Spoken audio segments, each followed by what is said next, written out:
Hey everyone, I'm Peter Stories here to guide you today. If you use this video to drift off to sleep, please tap like, hit subscribe, and drop a comment telling me where you're watching from and what time it is there. Now settle in, get cozy, and let yourself relax.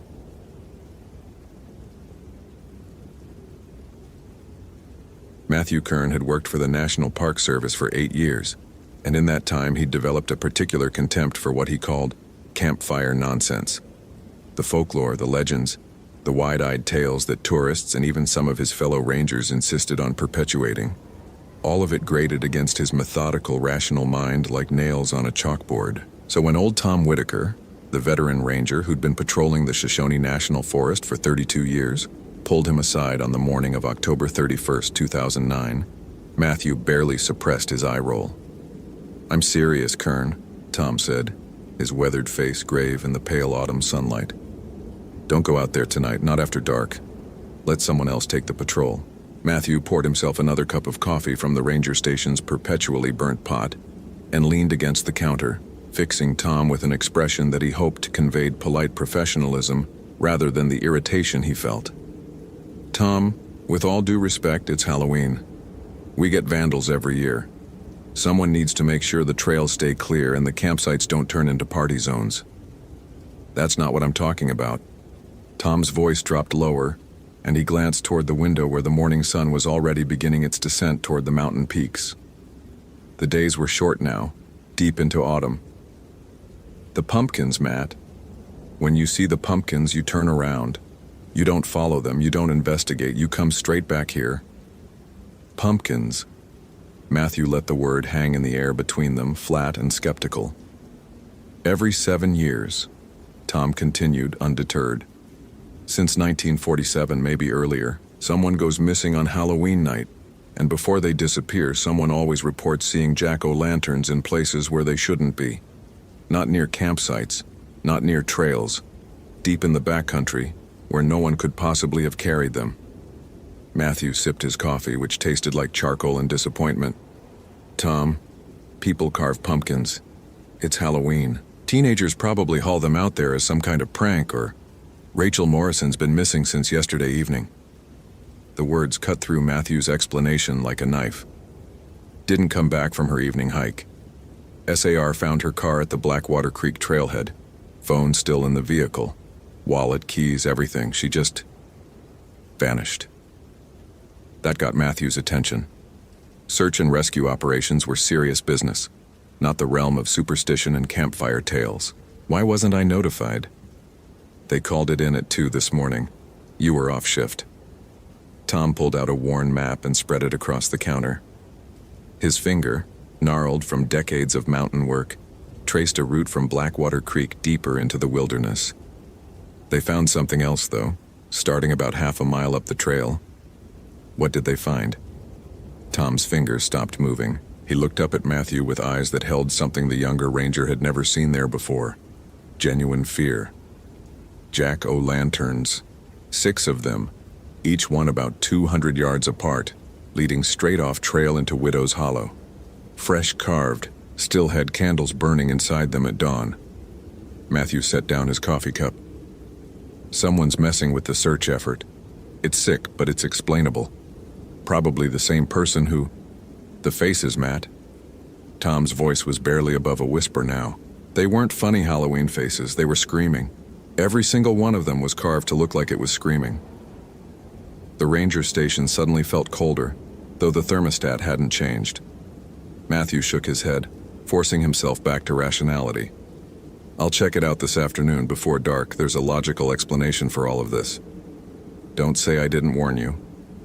Tom folded up his map with precise, practiced movements. "And Matt, if you hear children laughing out there tonight after the sun goes down?" He paused at the door, silhouetted against the autumn light. "Run." Matthew spent the rest of the morning reviewing the search and rescue reports, organizing equipment, and trying not to think about Tom's warning. The old ranger's story was ridiculous on its face. Supernatural pumpkins leading people to their doom in the Wyoming wilderness.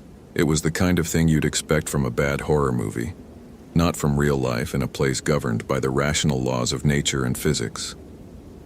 By 3 o'clock, with the sun already beginning its steep descent behind the Absaroka Range, Matthew loaded his pack and headed for his truck.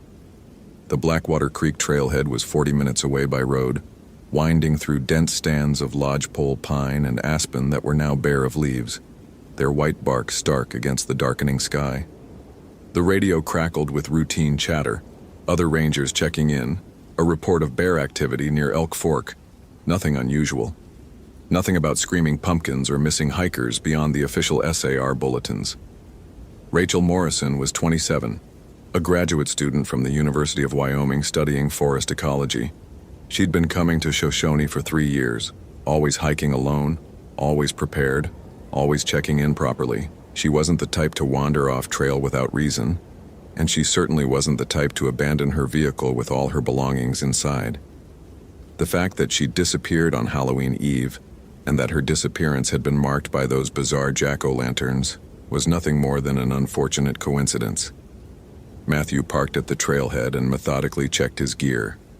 Flashlight, backup flashlight, GPS unit, radio, first aid kit, flares, emergency blanket, water, energy bars, everything by the book. The parking area was empty except for Rachel's blue Honda Civic, now cordoned off with official tape. The search teams had moved deeper into the backcountry, but Matthew wanted to see the pumpkins for himself, to confirm what Tom had described. The trail began innocuously enough, a well-maintained path cutting through the pines. Afternoon light slanted through the branches, creating long shadows that stretched across the packed dirt. The air was sharp with the smell of pine needles and the first hint of winter's approach. Matthew walked quickly, aware that he had perhaps 2 hours of daylight left, maybe less given the mountain terrain. He found the first jack-o'-lantern exactly where the SAR report indicated, about half a mile up the trail. It sat just off the path, nestled at the base of a large ponderosa pine. Matthew crouched beside it, pulling a pair of gloves from his pocket before touching it. The pumpkin was large, maybe 15 pounds, and the carving was extraordinarily detailed. Tom hadn't been exaggerating.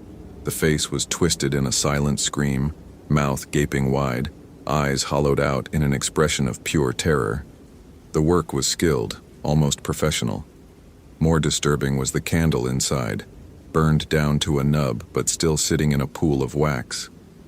Someone had lit this recently, possibly even this morning. Matthew pulled out his camera and documented the pumpkin from multiple angles, then marked its GPS coordinates. Vandalism, he told himself. Elaborate Halloween vandalism timed to coincide with a missing person case. Sick, certainly, but explainable. The second pumpkin was 200 yards further, just as Tom had said, but this one sat 20 feet off the trail. Matthew had to push through underbrush to reach it. The face was different. Still screaming, but the proportions were slightly off, as if the artist had been working from memory rather than reference. The candle inside had burned out entirely.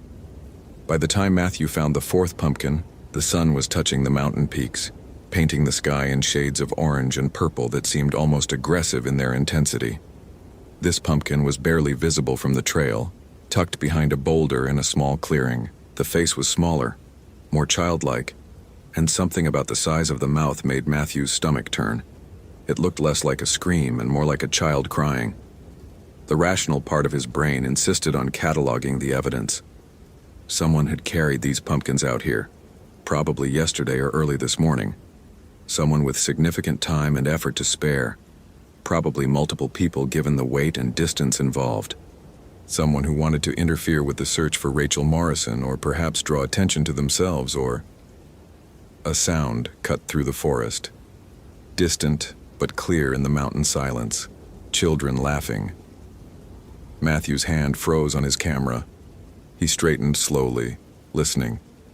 The sound came again, high and bright, echoing strangely through the trees. It seemed to come from deeper in the forest, in the direction the pumpkins were leading. "Hello?" he called out. "This is Park Service. Identify yourself." The laughter stopped. The silence that followed was profound, broken only by the whisper of wind through pine branches. Matthew waited, but no one answered.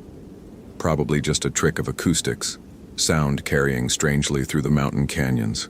or teenagers, out for a Halloween adventure, not realizing they were interfering with a serious search operation. He keyed his radio. Kern to base. I'm at the 4th marker. Requesting status update on SAR teams. Static answered him. He tried again, adjusting the frequency, but got nothing except the hiss of dead air. Strange. The radios usually worked fine in this area. He checked his phone, already knowing what he'd find. No signal, which was normal this deep in the backcountry. The sun slipped below the peaks and the temperature dropped immediately. That sharp mountain cold that could catch unprepared hikers off guard. Matthew clicked on his flashlight and continued forward. He'd document 1 or 2 more pumpkins, then head back to the trailhead before full dark. By the book. Professional. Rational. The 5th pumpkin waited in a dry creek bed surrounded by smooth river stones that shouldn't have been there.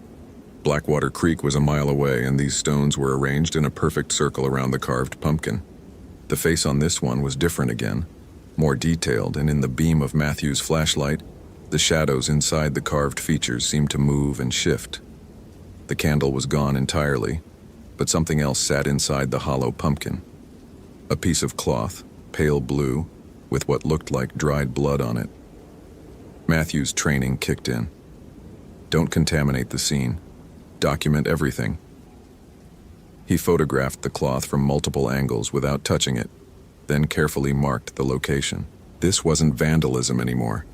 This was potential evidence in a missing person case. The laughter came again, much closer now, and this time Matthew could distinguish multiple voices. Children. Definitely children. But there was something wrong with the sound. It echoed too long, reverberating through the trees like it was bouncing off surfaces that shouldn't be there. And underneath the laughter was another sound, a rhythmic rustling that might have been small feet moving through dead leaves. Park Service, Matthew called out again, louder this time, projecting his voice with all the authority he could muster. This is a restricted area. Come out where I can see you. The rustling stopped. The forest held its breath. Then, in the gathering darkness between the trees, Matthew saw movement. Small shapes, perhaps 3 feet high, barely visible in the twilight. 5 of them, maybe 6, standing in a loose group about 30 yards away. Hey, Matthew said, moderating his tone, making it friendlier. They were just kids, after all. Lost or playing some stupid game. It's okay, you're not in trouble. But you need to come with me. It's not safe out here after dark. The shapes didn't move. In his flashlight beam, Matthew caught glimpses of bright colors, orange and black, the traditional Halloween palette. Costumes. The kids were wearing Halloween costumes. On October 31st, deep in the wilderness where no responsible parent would ever let their children wander. Where are your parents? Matthew asked, taking a step forward. The shapes seemed to recede, maintaining the distance between them. Are your parents out here? Are you lost? One of the shapes moved slightly and Matthew's flashlight caught it fully. A child, maybe 7 or 8 years old, wearing what looked like a cowboy costume, but the costume was wrong. The colors were faded, the style decades out of date, like something from a 1950s television show. The child's face was pale, almost luminous in the flashlight beam, and completely expressionless. Hey, buddy, Matthew said, trying to keep his voice calm even as something primal in his hindbrain started screaming warnings. What's your name? The child's mouth opened. Trick or treat. The voice was flat, mechanical, as if the words were being spoken by something that didn't quite understand their meaning. The other shapes moved forward slightly, arranging themselves in a line. Matthew's flashlight beam swept across them. More children, more costumes. A ghost made from a sheet with eye holes cut in it. A vampire with plastic fangs. A witch with a pointed hat. A skeleton painted on pajamas. All of them decades old in style. All of them wrong in ways Matthew's rational mind struggled to articulate. Where are your parents? He asked again, and even he could hear the strain in his voice now. Trick or treat, they said in unison, and the words sent ice down Matthew's spine. They stepped forward as one, moving with an unnatural synchronization that no group of children should possess. Their faces remained expressionless, their eyes reflecting his flashlight like mirrors. Matthew's hand found his radio instinctively. "Base, this is Kern. I have multiple children at my location, approximately 5 to 8 years old, wearing Halloween costumes, appear to be lost or abandoned. Request immediate backup and family services. Over." Only static answered. The children took another step forward. Trick or treat. The cowboy's mouth moved, but the sound seemed to come from all around Matthew, from the trees themselves. "Trick or treat. Stop," Matthew said louder now, his free hand moving to the pepper spray on his belt. But even as he did it, he knew how absurd it was. Pepper spray against lost children? What was wrong with him? "Stop right there. Don't come any closer." They didn't stop. They moved forward with that same eerie synchronization, their feet making no sound on the forest floor, their faces locked in expressions of nothing at all. Matthew's flashlight beam caught more details now. The cowboy's costume was rotting, the fabric literally decomposing. The ghost's sheet had brown stains that might have been blood. The vampire's plastic fangs were cracked and yellowed.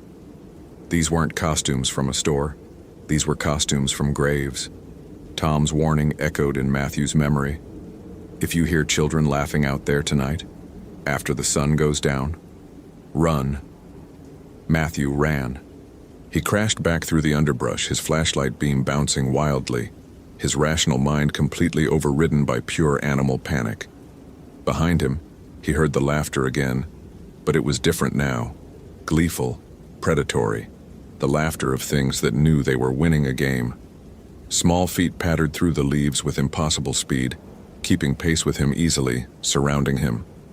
A tree root caught his boot, and Matthew went down hard, his flashlight spinning away into the darkness. He scrambled to his knees, fumbling for his backup light, his breath coming in ragged gasps. The laughter surrounded him now, coming from every direction at once. "Trick or treat," said a voice right behind him, and Matthew spun to find the cowboy standing there, not 3 feet away. Up close, the child's face was worse than expressionless. It was wrong, the proportions slightly off, the skin too smooth, like a doll's face stretched over something that had never been human. "What are you?" Matthew whispered. The cowboy's head tilted at an angle that would have broken a living child's neck.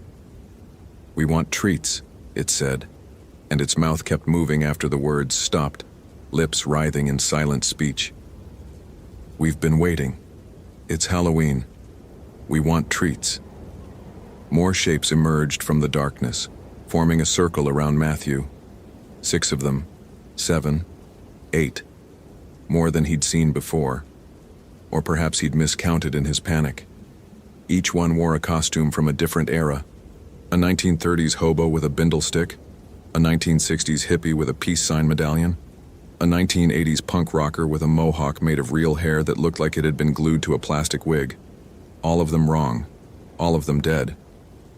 "I don't have any candy," Matthew said, and the words came out as a pathetic whimper that he immediately hated himself for. "I don't have treats." "Then trick," said the ghost, and its voice was the sound of dry leaves scraping across pavement. The circle tightened. Matthew's hand found his backup flashlight and clicked it on, sweeping the beam across the circle of dead children. In the harsh white light, he could see more details he wished he couldn't. The decay, the wrongness, the empty spaces where eyes should have been. The ghost's sheet had names written on it in faded marker, dozens of names like some obscene yearbook signature page. The witch's pointed hat had a bullet hole through it. "You're not real," Matthew said, forcing the words out. "You're not real. This isn't happening." The cowboy laughed, and its laughter was joined by all the others, a chorus of childhood joy twisted into something monstrous. "We're real on Halloween," it said. "When the veil is thin, when the door opens, we can cross over on Halloween." "We want treats," the vampire said, its voice thick and wet. "Pretty treats. Warm treats. Living treats," added the skeleton, and its painted bones seemed to shift and crawl across its pajamas like living things. They moved closer, reaching out with small hands that were both too pale and too dark. Fingers that bent in directions fingers shouldn't bend. Matthew scrambled backward, his rational mind shattering under the weight of impossible reality, his carefully constructed worldview crumbling like paper in fire. A hand closed around his ankle, small, cold, strong beyond anything that size should possess. Matthew kicked reflexively, and his boot connected with the cowboy's face. The child's head snapped back with a wet crack, but it didn't fall, didn't cry out, didn't react at all like a living thing should. Instead, it slowly rotated its head back to forward position, the neck making sounds like grinding gravel, and smiled. It shouldn't have been able to smile. Its jaw was hanging at the wrong angle, broken by Matthew's kick. But it smiled anyway, with too many teeth, and those teeth were sharp. "Trick," it said. Something grabbed Matthew's jacket from behind. He twisted and found himself face to face with the hippie, whose peace medallion was actually a tarnished locket containing a photograph of a family that had probably spent decades wondering what happened to their child. The dead thing wearing the hippie costume opened its mouth, and the smell that emerged was rich loam and decay, the smell of things that should stay buried. Matthew's hand found a rock, smooth riverstone, probably from the circle around the fifth pumpkin. He swung it with all his strength, connecting with the hippie's temple. The creature's head caved in slightly, but it didn't release him. It pulled closer, its ruined mouth opening wider, revealing darkness that went down and down and down. "We've been so hungry," it whispered directly into Matthew's ear. "So hungry for so long. Every 7 years we get to cross. Every 7 years we get to collect treats." Matthew struck again and again with the rock, each impact making wet sounds but producing no blood, no retreat, no human response. The hippie's grip tightened, and other small hands grabbed his arms, his legs, his neck. They were unbelievably strong, these impossible children, their dead muscles animated by something that had nothing to do with biology or physics. "Rachel," Matthew gasped out. "Where's Rachel Morrison?" The hands stopped pulling. The laughter stopped. In the sudden silence, Matthew could hear his own heartbeat hammering in his ears like a drum. "The lady who runs," said the cowboy, and for the first time, something like expression crossed its ruined face. Not quite emotion, but a mockery of it, like a puppet imitating life. "The lady who screams, the lady who's ours now." "She carved our path," added the ghost. "She made the jack-o'-lanterns.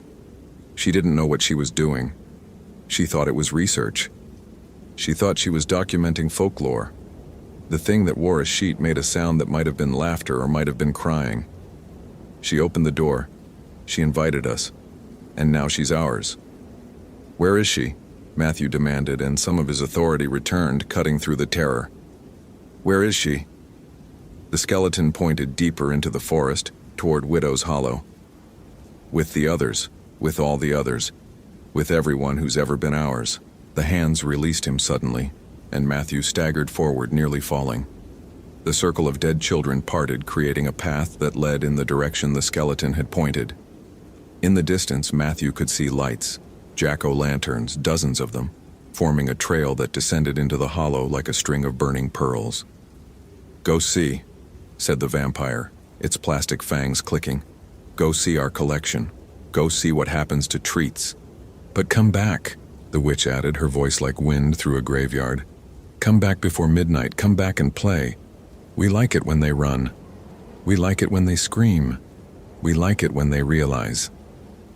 Matthew ran again, but this time toward the lights, toward the horror, toward Rachel Morrison. Because despite everything, despite the impossible children, despite the shattering of his rational worldview, despite the terror that made his legs feel like water, he was still a ranger, still responsible, still bound by duty to search for the missing.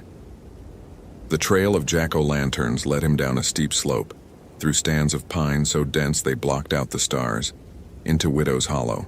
The depression in the earth was natural, a collapsed limestone cavern that created a bowl perhaps 200 yards across. The trees here were different, older, more gnarled, their branches reaching toward each other like arthritic fingers. And everywhere, carved into trunks and rocks and the earth itself, were names. Dozens of names. Hundreds of names. Matthew played his flashlight across them as he descended, reading names and dates that stretched back over a century. Sarah Mitchell, 1947. James Peterson, 1954. The name Rachel Morrison carved freshly into a pine trunk, still bleeding sap. 1961, 1968, 1975, 1982, 1989, 1996, 2003. Every 7 years. Every 7 years, like Tom had said, someone disappeared on Halloween.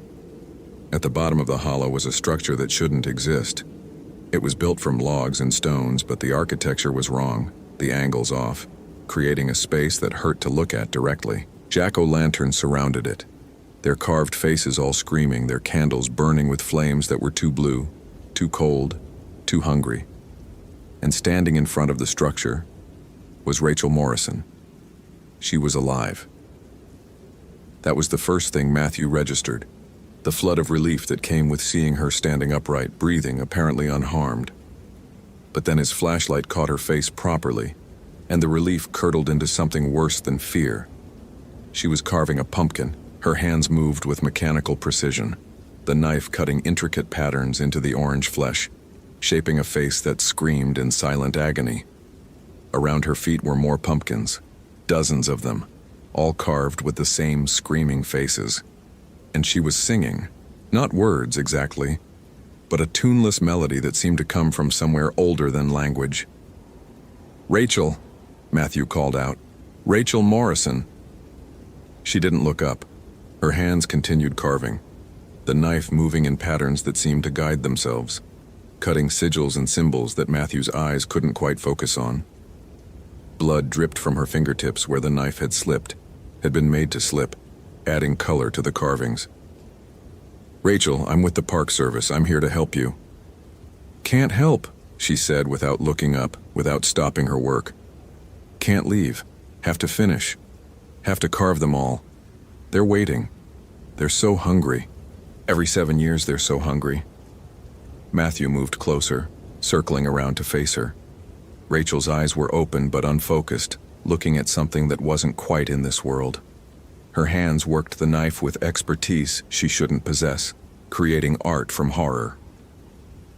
"They made me understand," she continued in that same flat monotone. "The children, they showed me. The veil is thin on Samhain, All Hallows Eve, Halloween. Whatever you want to call it, the door opens and they can cross over. But only if someone invites them, only if someone carves the path." "You didn't invite them," Matthew said, kneeling carefully in front of her, trying to catch her gaze. "You were researching. You were just documenting folklore." "I carved the first pumpkin," Rachel said, and her voice finally held emotion, a deep, bottomless grief. "I thought it would be authentic. I thought it would make my thesis better. I used the old methods, the traditional patterns. I didn't know they were real. I didn't know the symbols mean something. I opened the door and they came through." Behind Matthew, he heard the patter of small feet, the rustle of vintage costumes, the giggling of things that should be resting in peace. The spectral trick-or-treaters had followed him down into the hollow, and they were no longer alone. More children emerged from the impossible structure, dozens of them, perhaps hundreds, each wearing a costume from a different year, a different era, a different Halloween that had ended in tragedy. "Every 7 years," said the cowboy, materializing at Matthew's elbow. "When the stars align, when Samhain arrives, when someone carves the invitation, we get to cross, we get to hunt, we get to take treats." The ghost drifted forward, its sheet billowing despite the complete absence of wind. "She carved for us, she opened for us, and now she belongs to us just like all the others."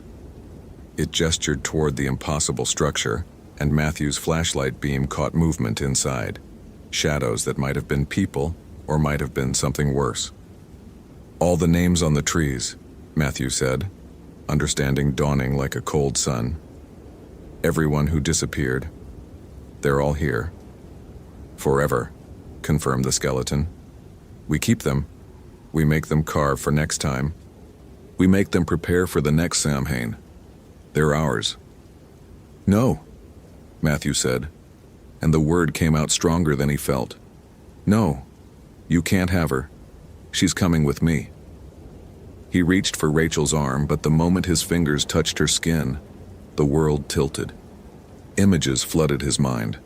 Hundreds of Halloweens stretching back through time, children in increasingly antique costumes emerging from graves and morgues and forgotten corners of history, children who died on October 31st, taken by accidents or illness or violence, their souls trapped in the moment of candy and costumes, unable to rest, unable to move on.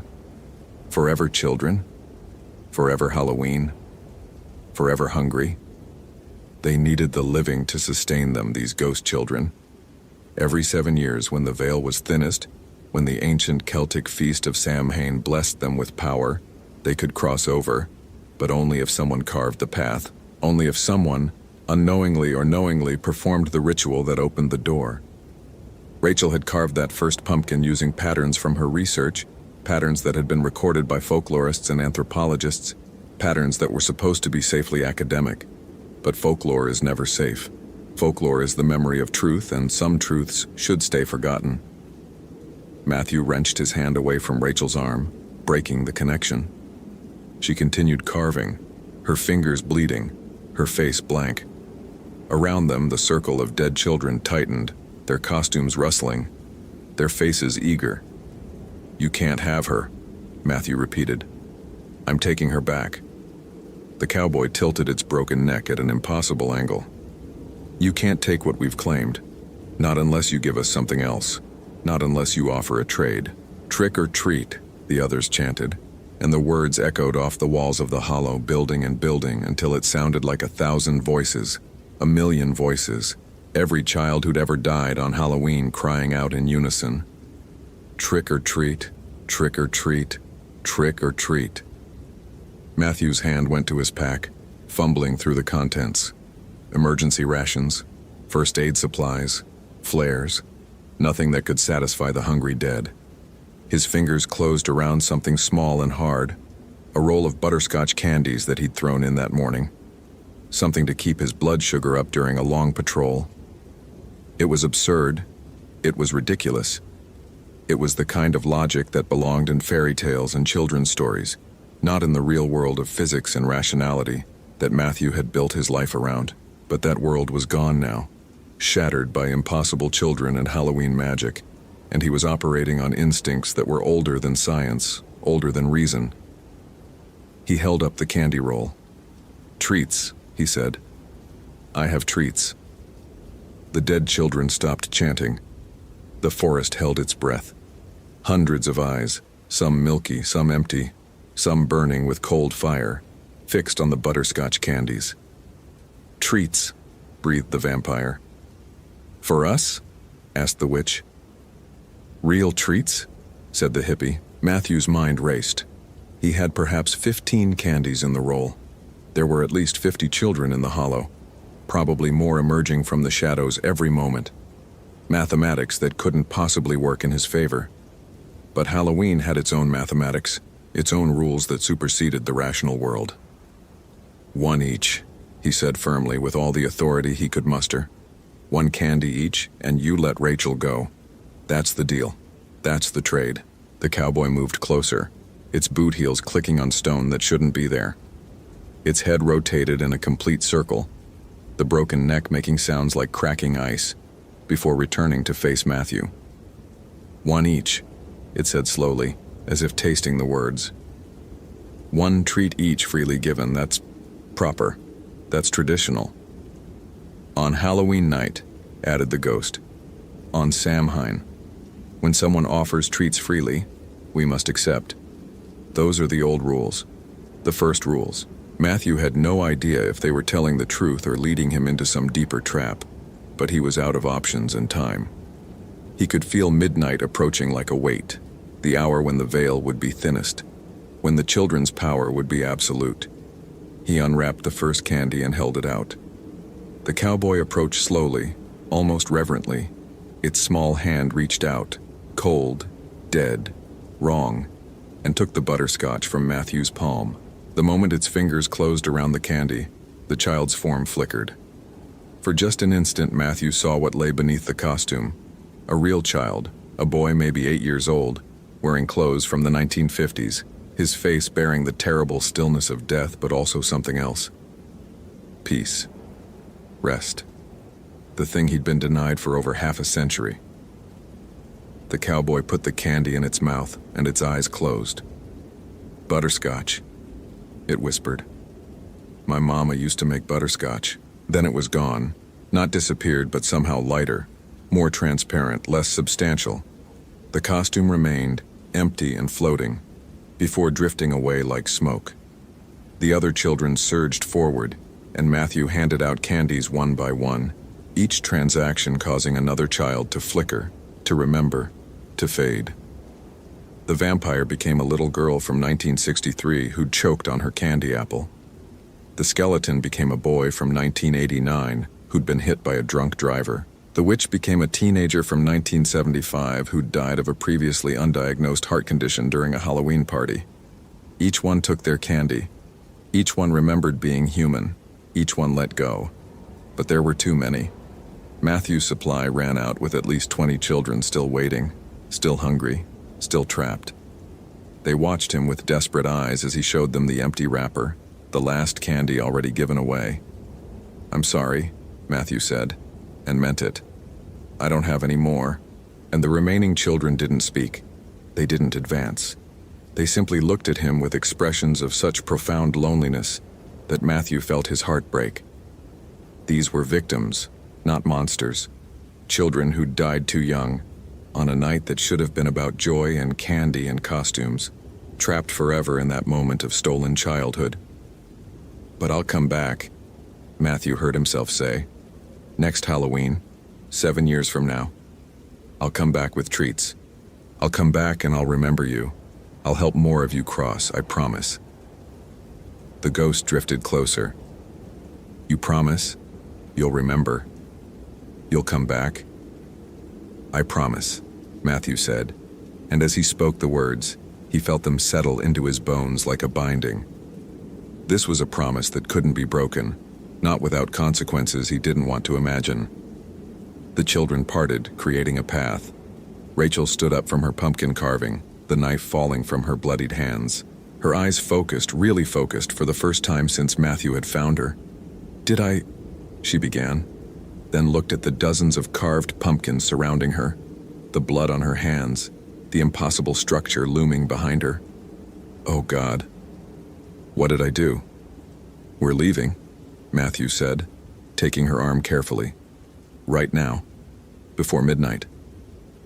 They climbed out of Widow's Hollow together, Rachel leaning on Matthew for support, both of them glancing back at the children who still waited below. The jack-o'-lanterns still burned with their cold blue flames, and would probably burn until dawn, marking the place where the veil was thin, where Halloween held power, where the dead could walk. The hike back to the trailhead took hours, every minute filled with the sensation of being watched, followed, evaluated. The forest had changed. Matthew could see it now. The places where reality wore thin, where the veil between worlds was gossamer light. He could hear voices in the wind, laughter in the rustling leaves, the endless parade of lost children who wanted nothing more than a simple treat on Halloween night. They reached the parking area at 10 minutes to midnight. The moment they crossed from the trail back onto the pavement, something released, a tension that Matthew hadn't fully registered until it was gone. Rachel collapsed against her car, sobbing, while Matthew radioed for help with hands that shook so badly he could barely hold the device. SAR arrived 40 minutes later. Tom Whitaker was with them, and he took one look at Matthew's face and simply nodded. No questions, no demands for explanation. Just a knowing nod that said, "I warned you," said, "I understand," said, "Welcome to the truth that lives in these mountains." Rachel was taken to the hospital, treated for exhaustion and minor lacerations, and eventually released. She dropped out of graduate school. Last Matthew heard, she'd moved to Phoenix, as far from Wyoming forests as she could get. She never published her research on Halloween folklore. Matthew filed his report carefully, documenting everything he could in the cold language of official forms. Missing person recovered. Evidence of vandalism in the form of carved pumpkins. No arrests made. Case closed. But it wasn't closed, not really. Matthew knew that. Every 7 years, the veil would thin. Every 7 years, someone might carve the invitation, might open the door, might let the hungry children cross, unless someone who knew the truth was there to stop it, unless someone who'd made a promise was there to keep it. He marked November 1st, 2016 in his calendar. 7 years. He'd be there, he'd bring candy, he'd help more children cross. It was a promise, and promises made on Halloween night have power. Tom Whitaker retired 3 months later, but before he left, he pulled Matthew aside one last time. "The pumpkins will call to you now," he said. "Every Halloween. You'll see them even when they're not carved yet. You'll hear the children even in summer. That's the price of knowing. That's the burden of the promise." "I know," Matthew said. "But you did good, kid. You saved her. You saved Rachel. And you gave some of those children peace. That counts for something." Matthew nodded, but he was already thinking about the children still waiting in Widow's Hollow. Still hungry. Still trapped. Still hoping that someone would remember them. 20 children left behind. 20 more chances to cross over. To find rest. To finally end their eternal Halloween.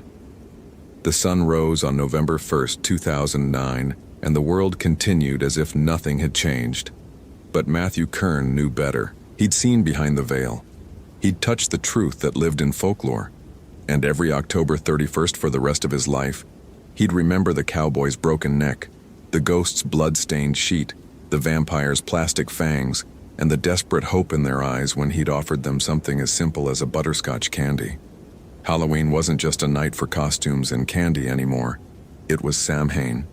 It was the thin time. It was when the dead could cross, when promises had power, when the rules of the rational world gave way to something older and stranger, and more terrible. And Matthew Kern would be ready. 7 years. The calendar ticked toward 2016, toward the next opening, toward the next chance to keep his promise. He'd be ready with candy. He'd be ready with respect for what Halloween really meant. He'd be ready to face the children again, to help more of them cross, to honor the ancient compact between the living and the dead. Because that was the real lesson of that Halloween night. Not that monsters were real, not that the supernatural existed, but that even in horror, there was humanity. Even in the impossible, there were children who just wanted to be remembered, who just wanted what they'd been denied, who just wanted one more Halloween where someone treated them like the children they should have been allowed to be. Matthew kept a bowl of butterscotch candies on his desk from that day forward. Just in case, just in preparation, just to remember. The veil would thin again. The children would wait, and Matthew Kern, who'd once been an arrogant skeptic who mocked campfire nonsense, would be there to meet them. Because some promises can't be broken. Some debts must be paid. And Halloween, true Halloween, the ancient Samhain, when worlds touch and spirits walk, demands respect from everyone who knows its real name, even from those who learned it the hard way. I hope this Halloween tale haunted you. If you appreciated this seasonal terror, consider following for more Halloween stories. Which moment of this cursed night terrified you most? What do you think really happened when the veil was thin? Happy Halloween.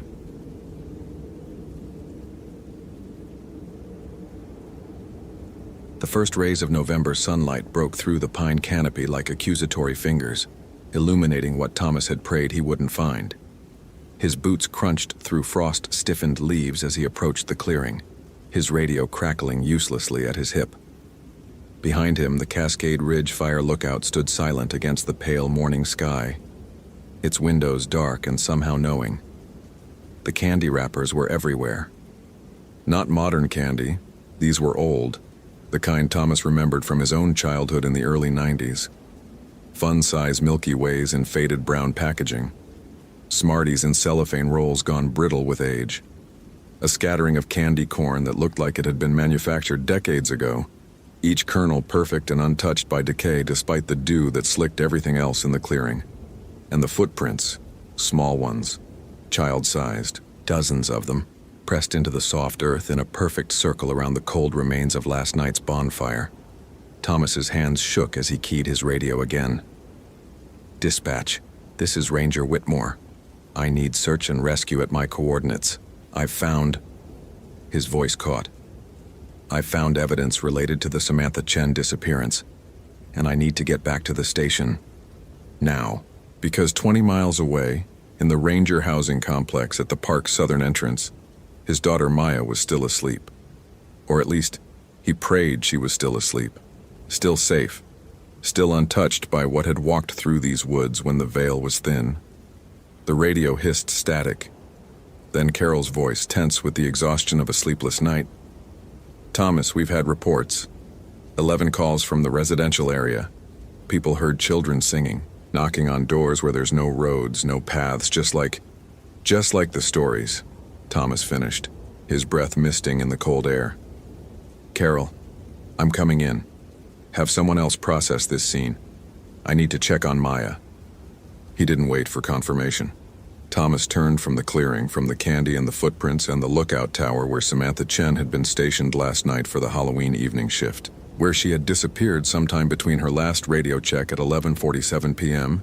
and midnight, when the world tilted into All Hallows Day, and the dead were supposed to return to wherever the dead belonged. Except some of them hadn't. As Thomas half ran down the trail toward his truck, the events of the previous day played through his mind with the relentless clarity of trauma. He had known something was wrong from the moment he'd reported for duty on October 31st. The other Rangers had been tense, speaking in hushed voices about the anniversary, about what happened to the Henderson family 15 years ago, about the Kowalski boy 23 years before that, about all the Halloweens when the park had taken someone, and what sometimes came looking for them afterward. Thomas had dismissed it as superstitious nonsense.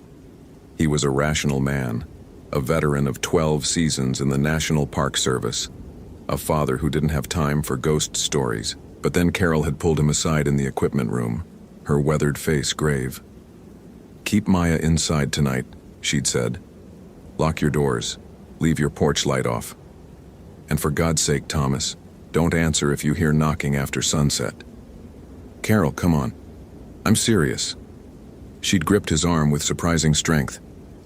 "This park, on Halloween, the rules change. The old Rangers knew it. The Salish people knew it before them. This place was thin even before it was a park. On Samhain, on Halloween, it becomes something else." Thomas had nodded, patronizing her the way he'd learned to patronize the old-timers who talked about Bigfoot and mountain spirits. But he'd promised to keep Maya safe, promised to stay home with her while his ex-wife Rachel was away on business. That's what had made Samantha's assignment to the isolated fire lookout so troubling. She was young, only 22, and it was her first Halloween in the park. He'd voiced his concerns to the district supervisor, but Samantha had been insistent, almost eager. "I want to experience a real Ranger Halloween," she'd said, grinning. "See what all the fuss is about. I don't believe in ghosts, Thomas. I'll be fine." The memory of her confidence made Thomas's chest tighten as he reached his truck. He'd tried to call her around 9 p.m. when he'd first heard Maya say something that chilled his blood. "Daddy, there are kids outside." Thomas had been sitting on the couch, half watching a horror movie marathon with his daughter when she'd said it. He'd glanced at the window. Their housing unit was isolated, set back from the main residential cluster. There were no other families nearby, no children who would be trick-or-treating this far from the central area. "You're hearing things from the TV, sweetheart," he'd said. But Maya had shaken her head, her 11-year-old face serious. "No, I heard them before. Singing, like a nursery rhyme, but I couldn't understand the words." That's when Thomas had noticed his daughter was wearing the necklace Rachel's grandmother had given her, a small iron cross that the old woman had insisted was for protection. Rachel had rolled her eyes at her grandmother's superstitions, but Maya had always loved the necklace. "Keep that on tonight," Thomas had said, surprising himself. Then the knocking had started, not at the front door, at the back door, the one that faced the forest. Slow, deliberate knocks. The patient rhythm of a child who had all the time in the world. Thomas had stood, his Ranger training kicking in despite the ice spreading through his veins. "Stay here," he'd told Maya, and moved toward the kitchen. The knocking continued. Knock, knock, knock. He'd grabbed his flashlight and reached for the door handle, then stopped, Carol's warning echoing in his mind. "Don't answer if you hear knocking after sunset." "Hello?" he'd called through the door. "Who's there?" The knocking stopped. In the silence that followed, Thomas heard something that raised every hair on his body. Children's laughter. Not the joyful sound of kids at play, but something hollow and wrong, like laughter played backward. Then a voice, high and sweet. "Trick or treat." Thomas had slowly backed away from the door. "We're not answering tonight," he'd called out. "Trick or treat," the voice repeated, patient and insistent. "Go away." The laughter came again, and this time he heard multiple voices joining in. How many children were outside his door? He moved to the kitchen window, careful to stay back from the glass, and tried to peer into the darkness beyond. At first, he saw nothing. Then his flashlight beam caught them. Children. 5 of them, standing in a perfect line at the edge of his small yard where the manicured grass met the wild forest. They wore costumes. That's what Thomas's rational mind tried to tell him. Halloween costumes. But these costumes were wrong. A ghost made from a sheet that looked genuinely aged and tattered, with eye holes cut too large and uneven. A hobo with clothes that weren't vintage store distressed but actually old, threadbare, rotting. A witch with a pointed hat that sagged with moisture and time. A skeleton whose bones looked too real, too detailed. A clown with face paint that seemed to have been applied decades ago and never washed off. They didn't move, just stood there, at the border where Thomas's civilized space ended and the wilderness began, as if they couldn't cross onto the property without permission, without invitation. "Trick or treat," they said in unison. Thomas had pulled out his phone and called Samantha at the fire lookout. It rang, and rang, and rang. No answer. He'd tried the radio. "Samantha, this is Thomas. Radio check, please respond." Static. "Samantha, if you can hear this, stay inside the lookout, lock the doors. Do not open them for anyone, especially not for children. Do you copy?" Nothing. The children outside began to sing. It was a melody Thomas almost recognized, something from his own childhood. But the words were slurred and wrong. "Ring around the rosy, pocket full of posies, ashes, ashes, we all fall down." Except they didn't sing ashes. They sang something else, something in a language Thomas didn't know, but that sounded old. Older than English. Older than this country. Maya had appeared in the kitchen doorway, her face pale. "Daddy, I'm scared." Thomas had scooped her up. She was getting too big for this, but terror made him treat her like she was small again, and carried her to his bedroom. "We're going to stay in here tonight, okay? We're going to lock the door and keep the lights off and wait for morning. What about the kids outside?" "They're not kids, sweetheart." Maya had nodded as if this made perfect sense. Children understood things adults tried to rationalize away. They'd huddled together in his bedroom, the door locked, the iron cross around Maya's neck. Outside, the singing continued, interspersed with that patient knocking. Sometimes at the back door, sometimes at windows. Once horrifyingly on the roof directly above them, small footsteps running back and forth in impossible patterns. Thomas had tried reaching Samantha every 15 minutes. Called, radioed, texted, nothing. At 11:30 p.m., his phone had buzzed with a text from an unknown number. "They want in, they want in, they want in, let us in, let us in." Then another, "We just want treats." And another, "We died hungry." Thomas had blocked the number with shaking hands. He'd held Maya tight and prayed for dawn in a way he hadn't prayed since childhood, since his own grandmother had taught him the Lord's Prayer and warned him that on certain nights, evil walked freely, and faith was the only barrier. The knocking had grown more insistent as midnight approached, aggressive, demanding. The children's voices outside took on an edge of fury. "Trick or treat, trick or treat." At 11:58, Thomas's phone had rung. "Samantha." "Hello? Samantha?" Heavy breathing on the other end. Then her voice barely a whisper. "Thomas. They're on the stairs. They're singing." I locked the door, but I can hear them on the stairs. How did they get up here? There's no way up except the stairs, and I would have seen them. The line went dead at exactly midnight. Thomas had tried calling back. Nothing. He'd radioed for emergency response, but the dispatcher said they couldn't send anyone out until dawn. Not on Halloween night. Not with reports coming in from all over the park. Strange sightings, disappearances, and always the children. The children who knocked, the children who sang, the children who had died on Halloween's past and came back when the veil was thin, hungry for the treats they'd been denied in life, eager to play the games death had stolen from them. Outside Thomas's bedroom, the house had fallen silent around 2 a.m. The singing stopped. The knocking ceased. He'd heard the children's voices retreating into the forest, growing fainter. Trick or treat, smell our feet. But they weren't leaving. Not really. Thomas understood that with a primal certainty. They were looking for someone who would let them in, someone who would give them what they wanted. Someone like Samantha, alone in her tower, who hadn't known the rules. He and Maya had waited through the endless hours until dawn, until the November sunrise burned away the Halloween night and made the world solid again, real again.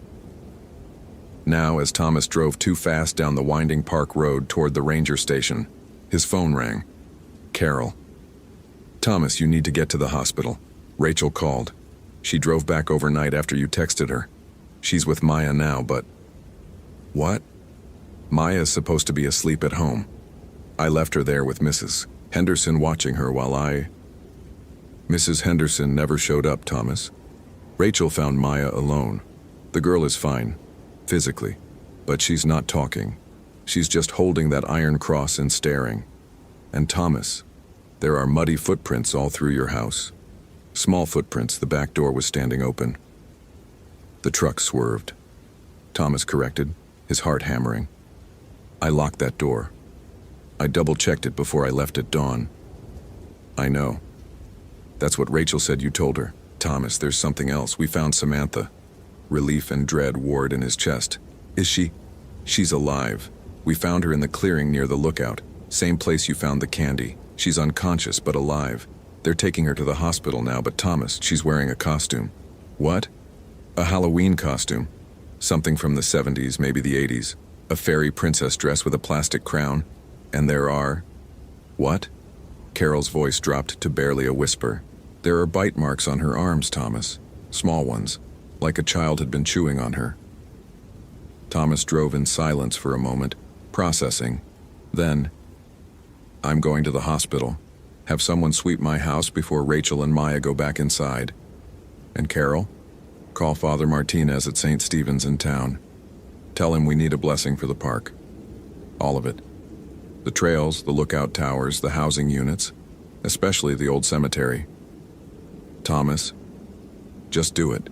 Whatever those things are, whatever walks on Halloween night in this park, it's real, and it's not finished. He ended the call and pressed the accelerator harder. The hospital was 40 minutes away in the nearest town.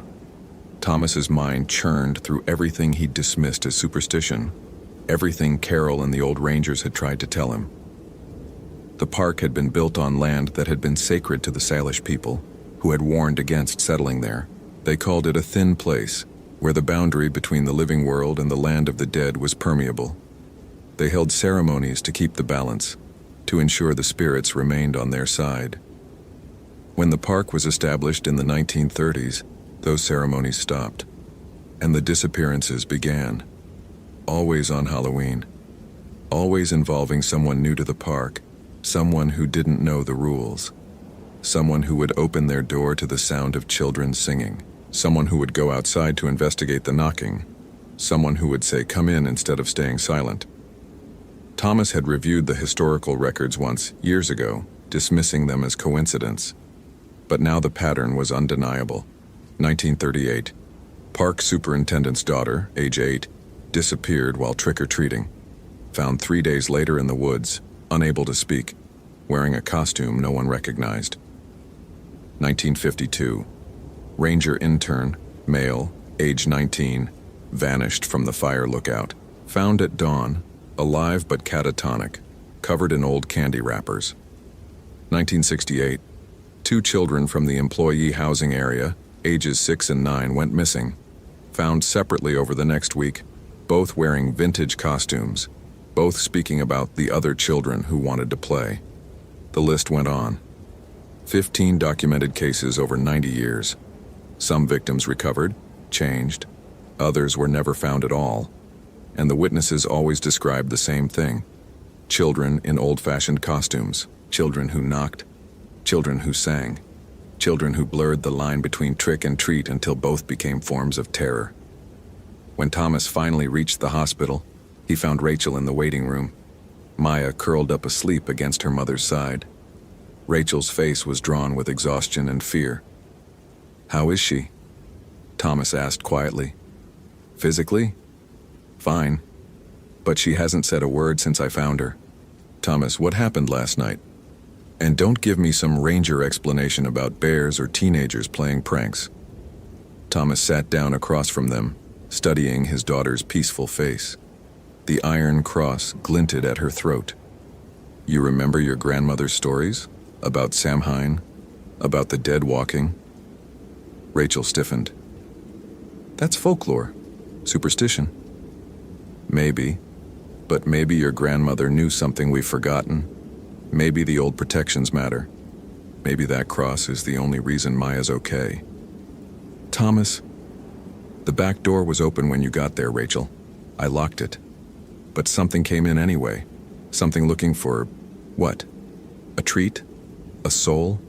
An invitation to cross over permanently?" He leaned forward. "Maya's smart. She stayed quiet. She didn't invite them in. She didn't give them permission." "Them? The children." Rachel's laugh was shaky, disbelieving. "You're telling me dead children broke into our house?" "I'm telling you something broke in.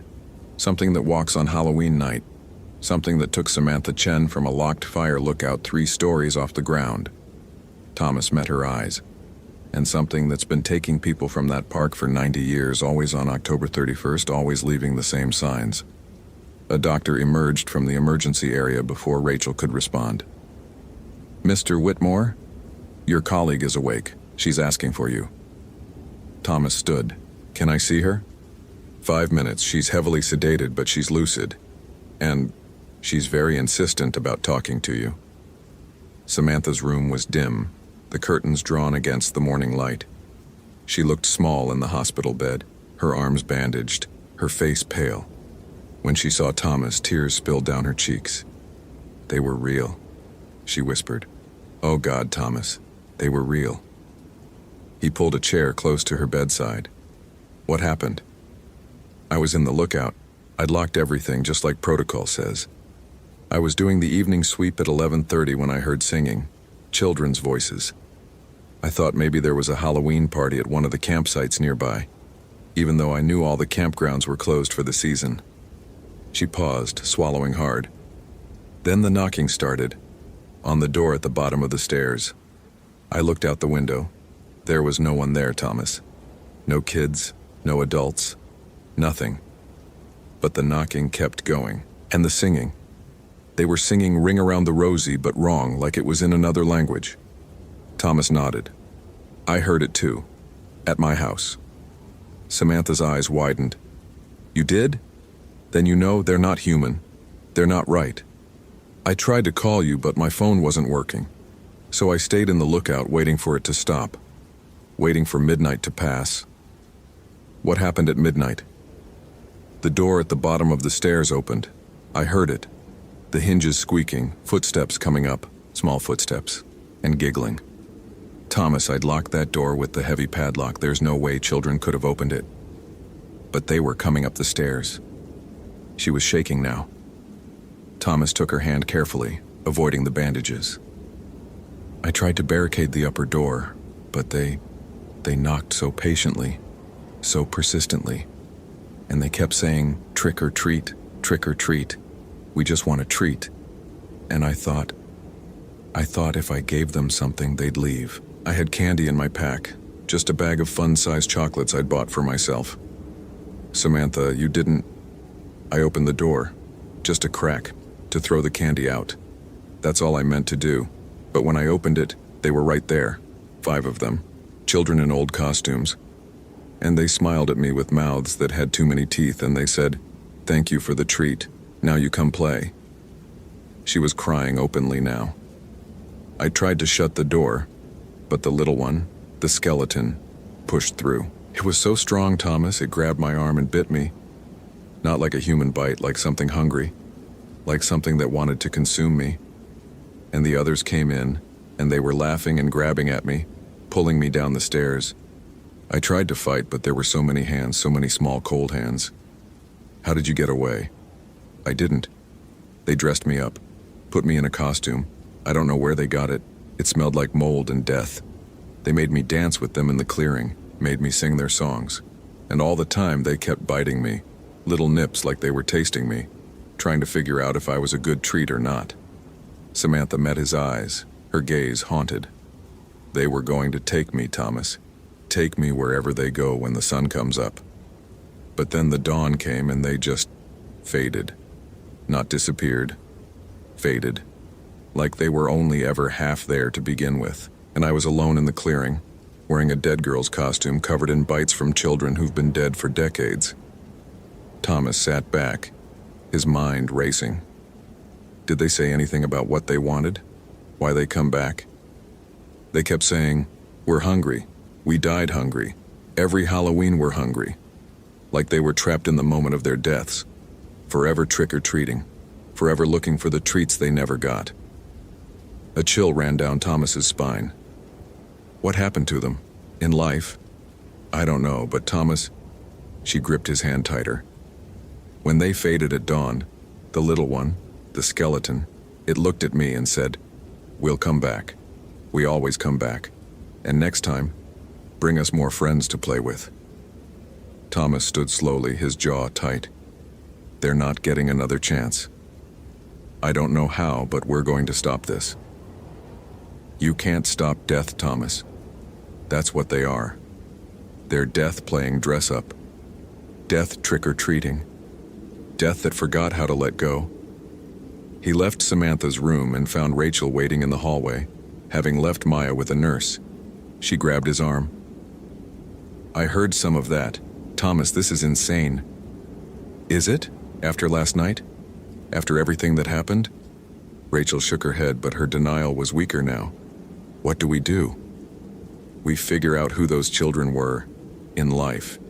We find out how they died and why they're trapped. And we find a way to give them what they really need. Not candy, not treats, but peace. Rest. An end to their eternal Halloween. And if we can't? Thomas thought of Maya's haunted silence, of the bite marks on Samantha's arms, of 90 years of disappearances. Then next Halloween they'll come back stronger, more persistent. And eventually they'll take someone who can't escape. Someone who'll join them. Someone who'll become one of the hungry dead, forever singing "Ring Around the Rosie" and knocking on doors in the dark. Over the following days, Thomas buried himself in research. He contacted the local historical society, dug through old newspaper archives, and interviewed the oldest residents of the area, the ones who remembered the stories their grandparents told, the ones who still carved turnips instead of pumpkins on Halloween because that's how the old country did it, back before America commercialized the holiday and forgot its bloody roots. What he discovered made him understand why the children came back year after year, trapped in their eternal trick-or-treating. In October 1938, during the depths of the Great Depression, 5 children from the work camp near what would become the national park had set out to trick-or-treat at the wealthy homes in town, 8 miles away through the forest. They never arrived. Search parties found them 3 days later, dead from exposure and hunger. Their Halloween bags were empty. No one had given them candy because no one had seen them. They'd gotten lost in the woods, the same woods that were now Thomas's park, and died slowly, cold and hungry, and clutching their empty trick-or-treat bags, waiting for the treats that never came. The local paper from 1938 had published their names and a photo. Thomas stared at that grainy black and white image and recognized them. The 5 children who had stood at the edge of his yard, the ghost, the hobo, the witch, the skeleton, the clown. costumes their poor families had cobbled together from whatever they could find. Their names were Mary Kowalski, age 7, James Patterson, age 8, Susan Chen, age 6, Robert Henderson, age 9, and Alice Torres, age 5. The descendants of those families still lived in the area, still worked in the park. Carol's maiden name was Kowalski. The Hendersons, who'd lost their own family members to the Halloween curse, were descendants of Robert and Samantha. Samantha Chen shared a name with Susan, though she'd never known she had family history in the region. The children came back for their own bloodlines, came back hungry, angry, trapped in the moment of their deaths. And every Halloween, when the veil was thin, they rose again to finish their trick-or-treating, to finally get the treats they'd been denied, to take others back with them into the cold, dark woods where they'd died. On November 7th, 1 week after Halloween, Thomas organized a ceremony in the clearing where the children had died. Father Martinez came, though he looked skeptical. Carol came and brought her entire extended family. The Hendersons came, the Torres descendants, the Pattersons. And Samantha, still pale and bandaged, came because her ancestor's ghost had marked her. They brought candy, mountains of it, every type available in 1938, specially ordered from vintage candy companies. They brought it in paper bags decorated with jack-o'-lanterns, the kind that children would have carried 87 years ago.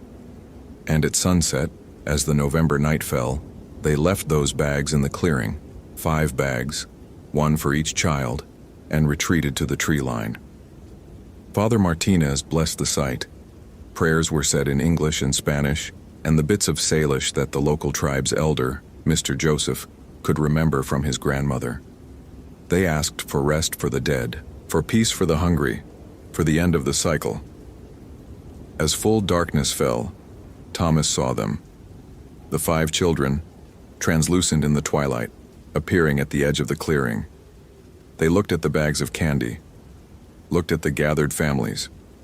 The little one, Alice the clown, tilted her head. For us?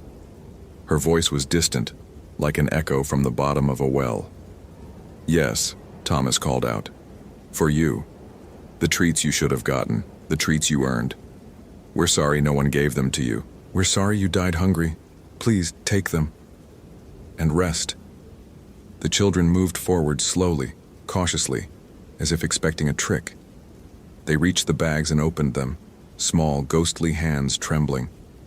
They pulled out the candy, the real candy from their era, not the aged wrappers Thomas had found, but fresh sweets.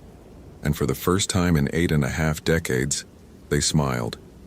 Really smiled, not with too many teeth or hunger or malice, but with simple childhood joy. Thank you, Mary whispered. Thank you, James echoed.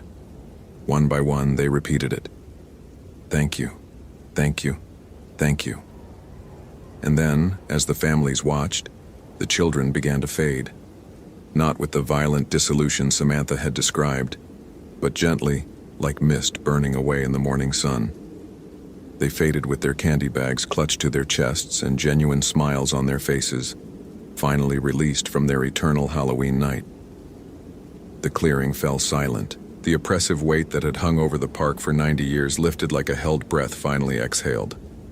Is it over? Rachel asked quietly. She'd come too, though she'd kept Maya at home with her grandmother. I think so, Thomas said, but he knew they'd have to wait until next Halloween to be sure, to see if the children stayed at rest or if their hunger was too deep, their trauma too old, to be healed by one act of remembrance. Later that night, Thomas sat on his porch, the back porch that faced the forest, and thought about the thin veil between the living and the dead, about how sometimes the dead needed the living to remember them, to give them what had been denied, to release them from their suffering. His phone buzzed. A text from an unknown number. His hand shook as he opened it. Thank you for the treats. Sleep well. We won't knock anymore. Thomas looked up at the forest, at the darkness between the trees. For a moment he thought he saw small figures dancing in the distance, playing some eternal game in whatever place the dead go when they're finally at peace. He went inside, locked the door, and turned on his porch light, something he hadn't done on November nights before. A sign that visitors were welcome here, that candy was available, that the traditions of Halloween, both the commercialized American version and the ancient Samhain rites, would be honored in this place. Because some things were older than parks and rangers and federal land designations. Some things remembered when the veil was thin, when the dead walked, when children died hungry in the cold woods. And some things, if given what they needed, could finally rest. But Thomas knew he'd spend every Halloween from now on prepared, with candy, with protections, with respect for the traditions that kept the living safe and the dead at peace. Because next October 31st, the veil would thin again, and who knew what else might be waiting on the other side, hungry for treats, patient in the darkness, eternally ready to knock and sing and demand what had been denied them in life. The question was whether Thomas had truly given the children what they needed or simply postponed their hunger for one more year. Only time would tell. Only Halloween would answer. I hope this literary Halloween has haunted you. If you enjoyed this seasonal terror, consider following for more Halloween stories. Which moment of this cursed night terrified you most? What do you think really happened when the veil was thin? Happy Halloween.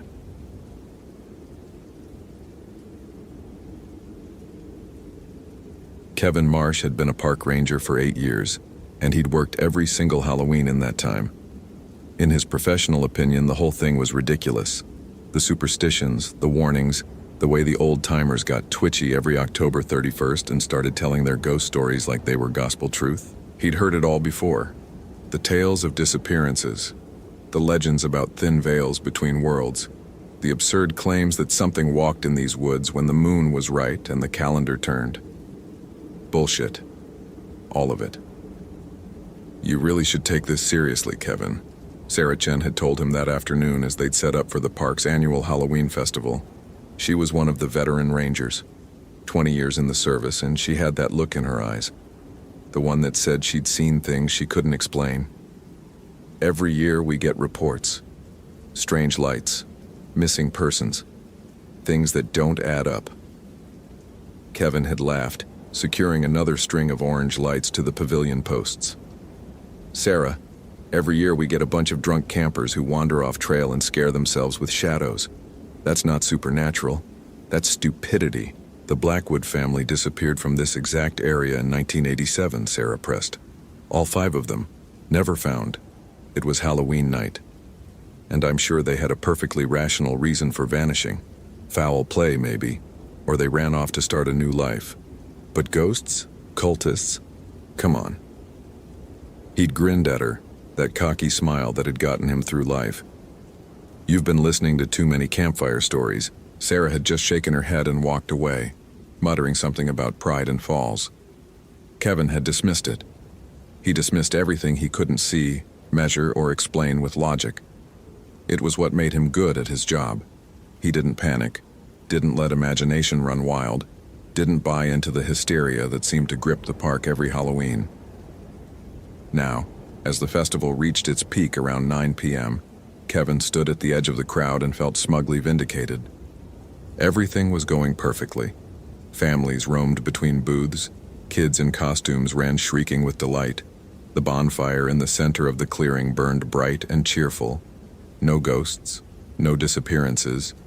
Just a normal, fun Halloween celebration in Redwood Summit National Park. Kevin, Amber Rodriguez waved at him from the face painting booth, her ranger uniform decorated with a witch's hat she'd added for the festivities. She was young, only in her 2nd season, and Kevin had been training her. She had enthusiasm, that was for sure, even if she was a bit too willing to believe the local legends. Come here. Mrs. Patterson wants to tell you about the lights she saw on the North Trail. Kevin sighed and made his way over, already preparing his rational explanation. Amber was grinning, her face paint, a sugar skull design, glittering in the firelight. She looked beautiful, actually, though Kevin tried not to think about that too much. Workplace relationships were complicated. Mrs. Patterson, an elderly woman who'd lived adjacent to the park for 50 years, grabbed his arm with surprising strength. Young man, I know what I saw. Dancing lights up on Witch's Peak. moving in patterns, like they were. "Swamp gas, Mrs. Patterson," Kevin said smoothly. "Or possibly campers with flashlights, though that area should be closed. I'll check it out after the festival." "It wasn't swamp gas," the old woman insisted, her grip tightening. "And you should check it now. Tonight's not a night to be careless, Ranger Marsh. Not when the veil is thin." "The veil," Kevin repeated, unable to keep the condescension from his voice, "is a Celtic superstition that has nothing to do with—" "Kevin," Amber cut in, her tone gentle but warning. "Maybe we should take a look. Just to be safe." He'd been about to argue when the screaming started. Not playful Halloween screaming, real screaming. The kind that made Kevin's training kick in immediately, his hand going to his radio as he scanned the crowd. People were backing away from the eastern edge of the clearing, pointing into the woods. The bonfire seemed to flicker, its light dimming momentarily, though there was no wind. Kevin ran toward the disturbance, Amber right behind him. "What happened?" he called to a teenager who stood frozen, staring into the trees. "Something grabbed him," the kid whispered. "Tim went to take a piss in the woods and something just grabbed him and pulled him back. We heard him yell and then nothing." "Probably his friends playing a prank," Kevin said, but he was already pulling out his flashlight, already moving into the tree line. "Tim, this isn't funny. Come out now." Silence. Then from deep in the forest, a sound that made Kevin's skin prickle despite his skepticism. Chanting. Low voices speaking in unison. Words he didn't recognize. A rhythm that felt wrong somehow. Discordant and ancient. Amber had gone pale. "Kevin, that's Gaelic. Old Gaelic. I studied it in college. That's a Samhain ritual." "It's someone screwing around," Kevin insisted, but his voice lacked conviction now. The chanting was growing louder, and with it came a smell. Something burning but not wood. Something organic and foul. More screams erupted from the festival behind them. Kevin spun around to see the bonfire suddenly roaring 20 feet high, its flames turning from orange to an impossible blue-white. And in that moment, in that flickering light, he saw them. Figures moving through the crowd. Human-shaped but wrong, their movements jerky and unnatural. They wore hooded robes, dark fabric that seemed to absorb light, and they moved with purpose through the panicking families. Kevin counted 5, then 7, then a dozen. They weren't running. They were selecting. One of the robed figures grabbed a young woman, Lisa Kramer. Kevin recognized her. She worked at the visitor center, and began dragging her toward the woods. Another seized old Mr. Portman, covering his mouth when he tried to shout. A third reached for a teenage girl, but her father tackled the figure and they went down in a struggling heap.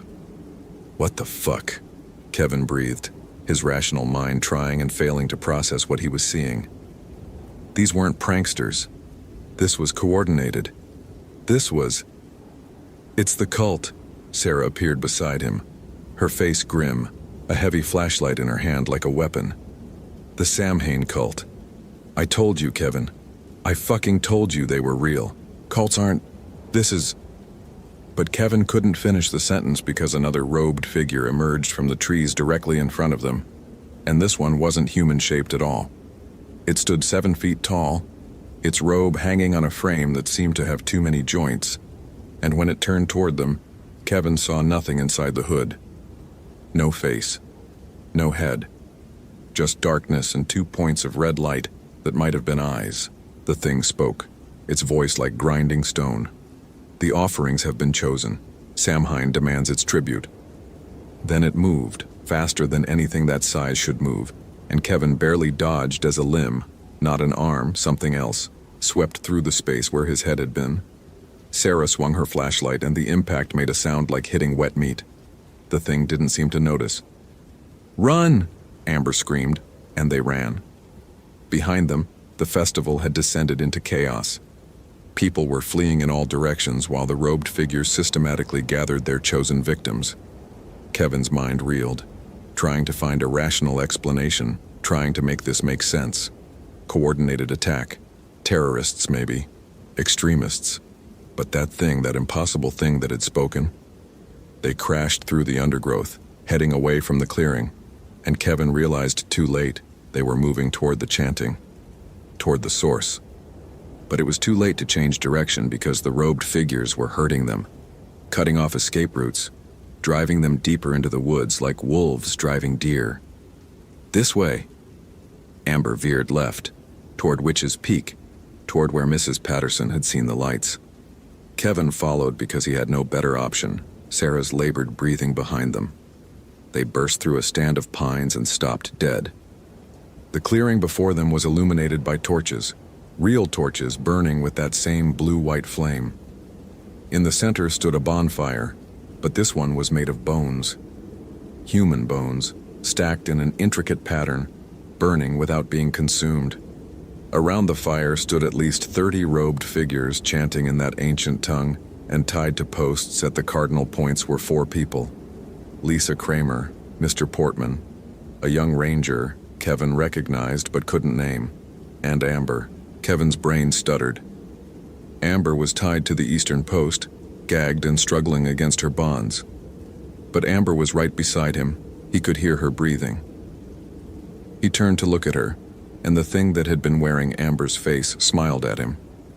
Its skin began to ripple and change, the sugar skull face paint melting away to reveal something ancient and terrible beneath. Offerings, it said in that grinding stone voice. Chosen, claimed.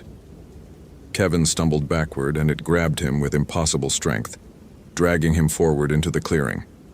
He fought, kicking and clawing, but it was like fighting stone. Sarah screamed and tried to help, but 2 more robed figures emerged from the trees and took her as well. They were thrown at the feet of a figure who stood before the bonfire, taller than the others, its robe decorated with Celtic symbols painted in what Kevin desperately hoped wasn't blood. This one pulled back its hood to reveal a human face, gaunt, ancient, with eyes that reflected the fire like an animal's. "Welcome, Ranger Marsh," the cultist said, and his voice was cultured, educated, almost gentle. "We've been expecting you. Every year, you see, on Samhain we require 5 offerings, 5 souls to pierce the veil and bring through those who dwell beyond. Your arrogance made you an obvious choice."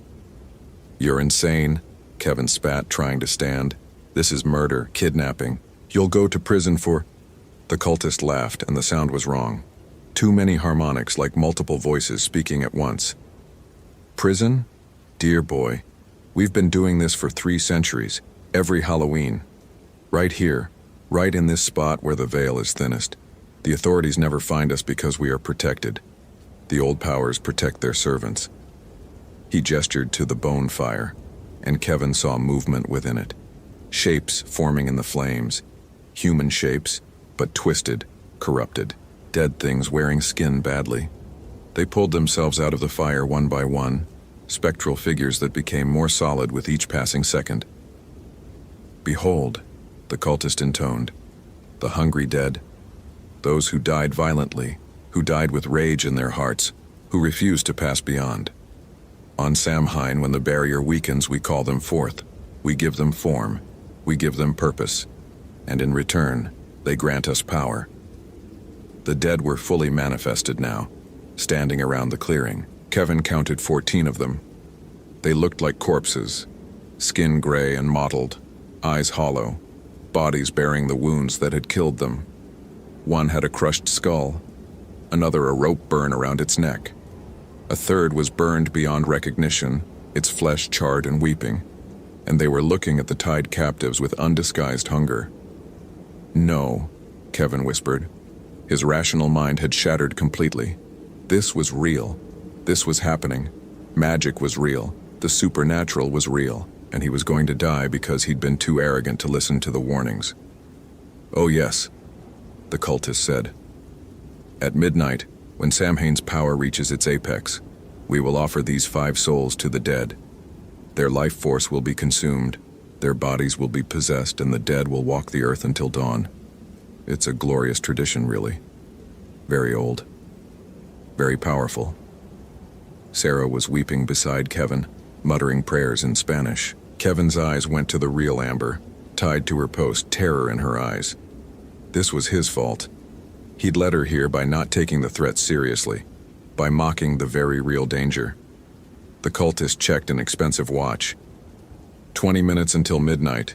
20 minutes until the veil tears completely. I do love this part. The anticipation, the fear. It makes the offering so much sweeter. He looked at Kevin directly. You spent all day dismissing our traditions, Ranger Marsh, laughing at the old stories, explaining away the unexplainable. How does it feel to know you were wrong? Kevin said nothing. What could he say? His mind was racing, looking for escape, for solution, for anything. But they were surrounded by cultists and manifested spirits, bound and helpless. Unless... His hand brushed against his belt. The cultists had taken his radio and phone, but they'd missed the small emergency beacon every ranger carried. If he could activate it, if he could signal for help. But even if help came, what could they do against this? Against magic? Against the dead walking? The chanting grew louder. The cultists were preparing for the ritual's completion. The dead circled the captives like sharks, reaching out with ghostly hands but not quite touching. Not yet, waiting for permission, waiting for midnight. Then Kevin saw it. Old iron fence posts at the edge of the clearing, half buried and forgotten from some long-abandoned homestead. And he remembered. Iron. Sarah had mentioned it once, rolling her eyes at herself for believing, but saying that iron was supposed to ward off spirits, old folklore, Celtic tradition, folklore that might be real. Sarah, Kevin whispered urgently. The fence posts, iron. Can you reach? But she understood immediately. Sarah began inching toward the nearest post, moving slowly so as not to attract attention. The cultists were focused on their ritual, their leader beginning a new chant, this one building in intensity. The bonfire roared higher. Kevin needed to buy time. Wait, he called out. You said you wanted me specifically, because of my arrogance. What if I agree to serve, to join your cult? Would you spare the others? The leader paused, considering. A tempting offer, but no, the ritual requires 5. However, he smiled coldly. If you were to join us afterward, if you were to embrace the old ways, we could ensure your death is temporary. You could become one of our honored dead. Walk every Samhain. Serve the darkness for eternity. That's not, Kevin began. But then the world exploded with light and sound. Sarah had reached the iron post and pulled it free, swinging it like a baseball bat into the nearest manifested spirit. The effect was instantaneous and dramatic. The spirit shrieked, a sound like tearing metal, and burst apart into wisps of smoke. The cultists whirled, shocked. Iron! Sarah screamed. Iron breaks their power. Get the posts! Kevin dove for the nearest one as chaos erupted. The dead rushed forward, but they recoiled from the iron Sarah wielded. The cultists moved to stop them, but they were ritual leaders, not fighters, and Kevin smashed his iron post into one's head with all his strength. The man went down hard, but there were so many of them. Too many. Kevin fought his way toward Amber, swinging the iron bar, trying to ignore the spectral hands that grabbed at him, the cold that seeped into his bones whenever the dead touched him. They couldn't fully manifest yet, not until midnight, but they could hurt him, could slow him down. He reached Amber and smashed the iron post against her bindings. The rope, treated with some kind of ritual preparation, smoked and burned at the iron's touch. Amber wrenched free and grabbed the post from him, immediately moving to free the others. The cult leader was screaming now, commands in that old tongue, and the bonfire suddenly erupted outward, sending tongues of flame toward Kevin. He rolled, felt his uniform singe, came up running. Sarah had freed 2 more captives, and they were fighting back to back, iron posts swinging. Then midnight struck. Kevin felt it, a physical sensation, like the world tilting, like reality tearing. The veil ripped open, and the dead became solid, fully solid, no longer spectral but flesh and blood and terrible purpose. The one with the crushed skull lunged at Kevin with hands like iron, impossibly strong. Kevin swung his post, and it connected with the thing's ribs, but it barely slowed down. "The fire!" Amber screamed. "We have to destroy the bonfire. It's their anchor. Kevin understood. The fire was what bound the dead to this world. Destroy it, break the ritual, send them back. Simple. Except to reach the fire, they'd have to go through an army of undead and 30 cultists. Together, Sarah yelled, and the 5 survivors formed a tight group. Iron posts held outward like pikes and they charged. The dead descended on them like a wave. Kevin felt fingers tear at his clothes, nails rake his face, teeth snap inches from his throat. He swung the iron wildly, desperately, felt it connect with supernatural flesh. The dead could be hurt by iron, but they didn't die. They were already dead. They just kept coming. One of the captives, Mr. Portman, went down, dragged under by 3 of the corpses. His screaming cut off abruptly and Kevin forced himself not to look, not to think about it, just keep moving forward. Toward the fire, toward the anchor. Lisa Kramer fell next, the burned corpse wrapping around her like a lover, its charred mouth pressed against hers in a grotesque parody of a kiss. She aged before Kevin's eyes, her life being drained, being consumed. In seconds, she was a withered husk, and then the burned corpse stood wearing her body, her skin, her face, grinning at them with stolen lips. Move! Amber grabbed Kevin and hauled him forward. They were almost there. The bonfire was 10 feet away. The cult leader stood before it, arms raised, shouting that ritual verse, determined to complete the ceremony despite the chaos. Kevin and Amber hit him together, iron posts crossed like swords, and drove him backward into his own fire. He screamed, a very human scream this time, and burned. The bones began to collapse, the fire wavering. Scatter them, Sarah commanded, and they kicked at the burning bones, spreading them, breaking the pattern. The fire dimmed, sputtered. The dead wailed in fury and despair as they began to fade, dragged back through the tearing veil. But the cult leader was still alive in the flames, burning but not dying, his ritual protecting him. He grabbed for Kevin's ankle with a blackened hand. You cannot stop what is ancient. You cannot. Amber brought her iron post down on his skull. The crack was audible, even over the chaos. The cult leader went still, and the bonfire finally went out. The dead were pulled back through the veil with a sound like a massive inhalation, the world sucking them back to wherever they belonged. The cultists who were still standing scattered into the woods, fleeing, leaderless and powerless without their ritual. Kevin collapsed to his knees, gasping, bleeding from a dozen wounds. Dawn was hours away still. They'd survived midnight, but the night wasn't over, and 2 of their group were dead, possessed, walking around somewhere in the darkness wearing stolen faces. Sarah helped Kevin to his feet. She looked like she'd aged 10 years in as many minutes. We need to get out of here. Get to the station. Call for backup. Will they believe us? Kevin asked, then laughed bitterly at himself. Will anyone believe us? I don't care if they believe, Amber said, her voice shaking. We know the truth now. Kevin, you know the truth. He did. He knew that everything he'd dismissed was real, that the folklore existed for a reason, that his arrogance had nearly gotten them all killed, that there were forces in this world that couldn't be explained by science or reason, only respected and feared and prepared for. They made it back to the festival grounds as the first gray light of pre-dawn touched the sky.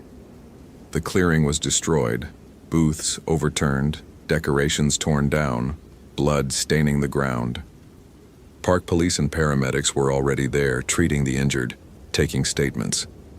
Kevin watched them work and knew that the official story would be a coordinated attack by extremists. Terrorism, something comprehensible. The truth would be filed away, dismissed, forgotten by everyone except those who'd seen. In the following days, Kevin learned more. The cult had existed for 3 centuries, exactly as their leader had said. They'd been operating in the park since before it was a park. On land, the Salish had marked as sacred and dangerous. Every Halloween, 5 people. Sometimes they were found, sometimes not. The authorities had suspected but never proven anything. The cult was too careful, too protected by their dark patrons. But now their leader was dead, their ritual disrupted, their bonfire scattered. The survivors had fled and would have to start over, build power slowly. It would be years before they could attempt another Samhain ritual. Kevin sat in his ranger station on November 7th, exactly 1 week after Halloween, and stared at the files spread before him. Historical records of disappearances, witness statements, folk traditions, and protective rites. Everything he'd dismissed was now his study material. Sarah entered without knocking. "How are you holding up?" "I've requisitioned iron posts for every ranger station," Kevin said, not looking up. "And salt, and cold iron nails, and I've been reading everything I can find about Celtic protective rituals." "Kevin, I was wrong," he said simply, "about everything, and people died because I was too arrogant to listen. That's not going to happen again." Sarah sat down across from him. "You couldn't have known." "I could have. People tried to tell me. You tried. Mrs. Patterson tried. The old stories tried. I just refused to listen." He finally met her eyes. "Never again. Next Halloween, we'll be ready. We'll know the signs, we'll protect people." "Next Halloween is a long way off." "Is it?" Kevin gestured to the files. "According to these, Samhain isn't the only night when the veil thins. There are other dates, other dangers. We've been lucky, working here for years and only encountering this once. Or maybe not lucky, maybe we just didn't recognize what we were seeing." Amber knocked on the door frame, 2 cups of coffee in her hands. She'd barely slept, Kevin knew. None of them had. "The FBI wants another statement. They're not buying the extremist cult story. Too many witnesses saw things that don't fit the narrative." "Let them investigate," Kevin said. "They won't find anything that makes sense. They never do. But we know. We'll remember. And we'll be ready." He stood and walked to the window, looking out at the forest. Beautiful in the November light. Peaceful. But he knew now what walked there when the barriers weakened, what waited in the darkness, hungry and patient and eternal. Kevin Marsh had spent 8 years as a skeptic. That man was dead now, burned away in the bonfire's light, scattered like ashes. The man who remained believed in every shadow, every legend, every warning. Because some things were older than reason. Some things were real whether you believed in them or not. And next October 31st, when the veil grew thin again and Samhain returned, Kevin would be ready. Ready with iron and salt and knowledge. Ready with respect for the traditions he'd mocked. Ready to face the darkness that walked on Halloween, because now he knew. The dead could be beaten. The cultists could be stopped. Evil could be fought. But only if you believed it was real in the first place. Only if you listened to the warnings. Only if you remembered that some nights, when the moon was right and the calendar turned, the old powers woke and the world became something else, something older, something that didn't care about skepticism or science or modern rationality, something that only understood faith, iron, and blood. Kevin touched the iron cross he now wore around his neck, a gift from Mrs. Patterson, who'd smiled sadly when she gave it to him and said, "Welcome to the truth, young man. May you survive many more Halloweens." He intended to. They all intended to. Because the cultists would return. The dead would rise again. The veil would thin every October 31st until the end of time. And now Kevin knew what waited on the other side. Now he believed. I hope this literary Halloween has haunted you. If you enjoyed this seasonal terror, consider following for more Halloween stories. What would you have done in Kevin's place? Superstitions exist for a reason. Happy Halloween.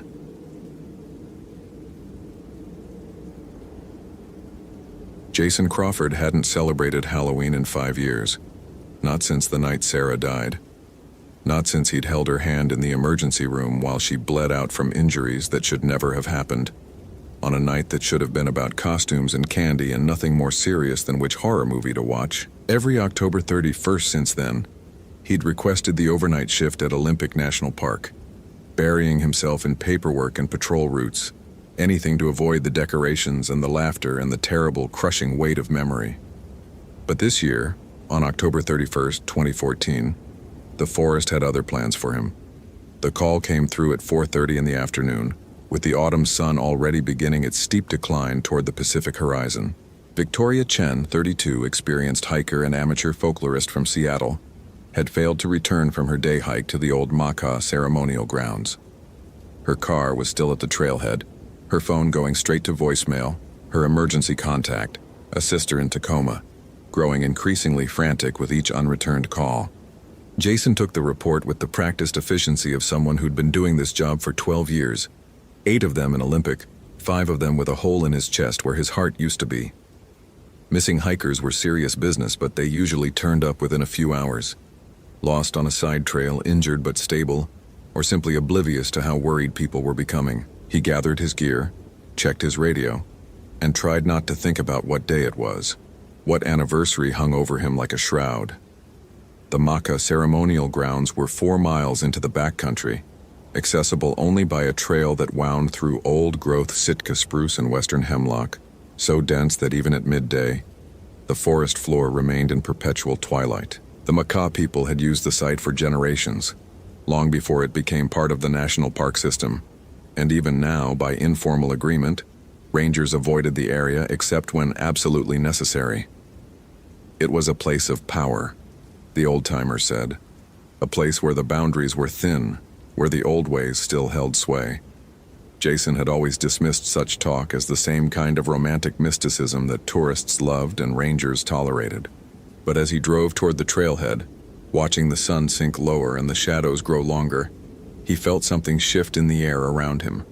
A pressure, subtle but unmistakable, like the atmospheric change before a thunderstorm.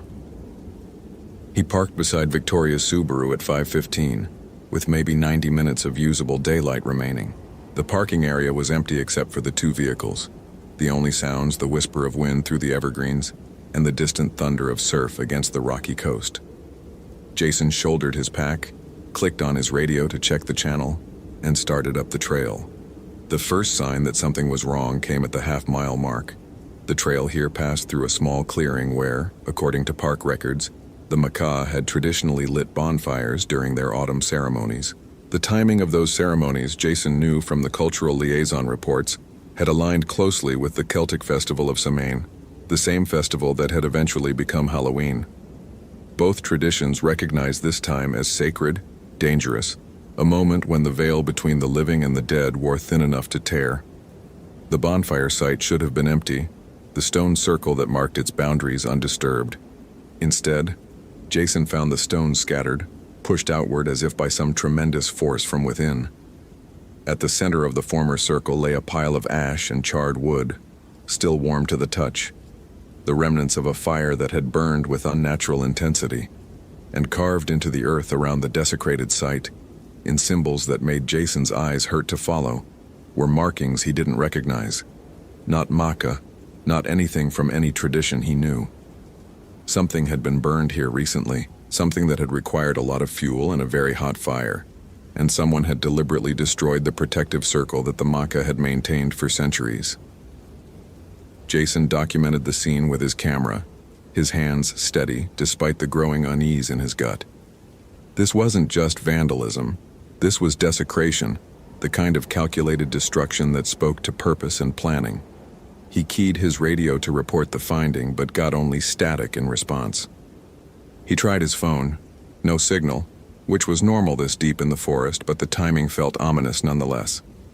A sound drifted through the trees from further up the trail, a woman's voice, calling out, the words indistinct but the tone clear: fear, pain, desperation. Victoria. Jason broke into a run, his pack bouncing against his back, his boots pounding the packed earth of the trail. The voice came again, closer now but still too far away, still wrong in ways he couldn't quite articulate. There was something underneath it, something that made his hindbrain scream warnings that his rational mind tried to dismiss.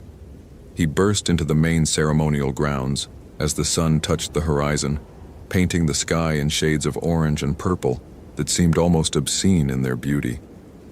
The grounds were a natural amphitheater, a bowl carved into the mountainside over millennia by water and wind, surrounded by towering spruce that blocked out most of the dying light. At the center of the bowl stood a large wooden structure, not original Maka construction, but something built more recently, maybe in the last 50 years. It had the look of a ceremonial lodge, the kind that had been constructed in the 1960s when there had been a revival of interest in indigenous traditions. Victoria Chen lay at the base of the structure, her body twisted at an angle that sent ice through Jason's veins. He rushed to her side, his training overriding his fear, his hands moving automatically to check for pulse, for breathing, for any sign of life. She was alive. Barely. Her pulse was weak and thready, her skin cold and clammy, her breathing shallow. But it was her neck that made Jason's blood run cold. 2 puncture wounds perfectly parallel, still seeping blood despite what looked like hours of exposure. The wounds were too clean, too precise to be animal bites. They looked almost surgical, as if something had pierced her with needles or... No. That was insane. That was the kind of thinking that belonged in bad movies and campfire stories, not in the real world where rangers dealt with real problems like hypothermia and dehydration and the occasional aggressive wildlife. But even as Jason tried to rationalize what he was seeing, his hands moved to Victoria's neck, applying pressure to slow the bleeding, his radio already coming up to call for immediate medical evacuation. The radio produced only static, louder now, almost aggressive in its interference. His phone showed no signal, no bars, nothing. "Help," Victoria whispered, her eyes fluttering open. They were unfocused, pupils dilated to the point where almost no iris remained visible. He's coming back when it's dark, he said he's been waiting, the fire." I didn't know what I was doing. "What fire?" Jason asked, keeping his voice calm, professional. "Victoria, did you light the fire at the bonfire site? Did you move the stones?" "Research," she mumbled, her words slurring. "Samhain traditions, Maka autumn ceremonies, the parallels. I thought it would be authentic. Light the fire at sunset on Halloween. Use the old patterns. I found them in an archive. 19th century anthropologist. He documented everything, the symbols, the words. I thought I was being respectful. I thought..." Her eyes went wide, focused suddenly on something behind Jason. Her mouth opened in a scream that never came, cut off as her body went rigid, every muscle locking in terror. Jason spun around, his hand instinctively going to the bear spray on his belt. The sun had dropped below the horizon now, the last light fading from the sky, and in the gathering darkness stood a figure that shouldn't exist. He was tall, perhaps 6.5 feet, dressed in clothing that looked like it came from another century, a long coat, dark and tattered over clothes that might have been formal once but were now stained and rotting. His face was pale, luminous in the twilight, with features that were handsome in a way that made Jason think of marble statues, beautiful and cold and utterly lifeless. But it was the eyes that stopped Jason's breath. Red, actually red, glowing with their own internal light like embers in a dying fire. "You shouldn't have come," the figure said, and his voice was wrong, layered somehow, as if multiple people were speaking in perfect unison. "This is my night, my time." The girl opened the door. The girl broke the seal. "After so many years, after so long in darkness, I am free on the night when the veil is thinnest." Jason's rational mind, the part that had served him so well for 37 years, simply shut down. In its place rose something older, something primal, the part of the human psyche that knew, that had always known, that there were things in the darkness that had teeth, that hungered, that killed. "What are you?" Jason whispered. The figure smiled, revealing teeth that were too white, too sharp, too many. "You know what I am. Humans have always known, even when they pretended to forget. Vampire, Strigoi, Nosferatu, Upir, 100 names across 1,000 years, all for the same truth. I am the dead who walks. I am the hunger that never ends. And on this night on Samhain, when the barrier between the worlds is gossamer thin, I am powerful beyond your comprehension." He moved forward, and the movement was wrong. Too fast, too fluid, like watching film at the wrong speed. Jason scrambled backward, pulling Victoria with him, though she was dead weight now, her body limp and unresponsive. The vampire, because that's what it was, impossible as that should be, laughed, and the sound echoed off the stone walls of the ceremonial grounds like breaking glass. The Maca knew, it continued, circling them now, moving with predatory grace. They found me in 1847 after I'd fed on 3 of their children. They couldn't kill me, I'm already dead, you see, but they could bind me. They built the fire circle. They maintained it every autumn, keeping the flames burning from sunset on Samhain until dawn the next day. As long as the fire burned in the proper configuration, as long as the circle remained intact, I could not manifest fully. I could dream, I could hunger, but I could not feed. For 167 years, the vampire said, and now it was directly in front of Jason, close enough that he could smell it, earth and decay, and something sweet and rotten. 167 years I waited in the darkness between worlds. And then your Victoria came with her research and her good intentions and her utter ignorance of what she was doing. She lit her fire at sunset. She used the correct patterns, the correct symbols. But she did it wrong. She reversed the binding.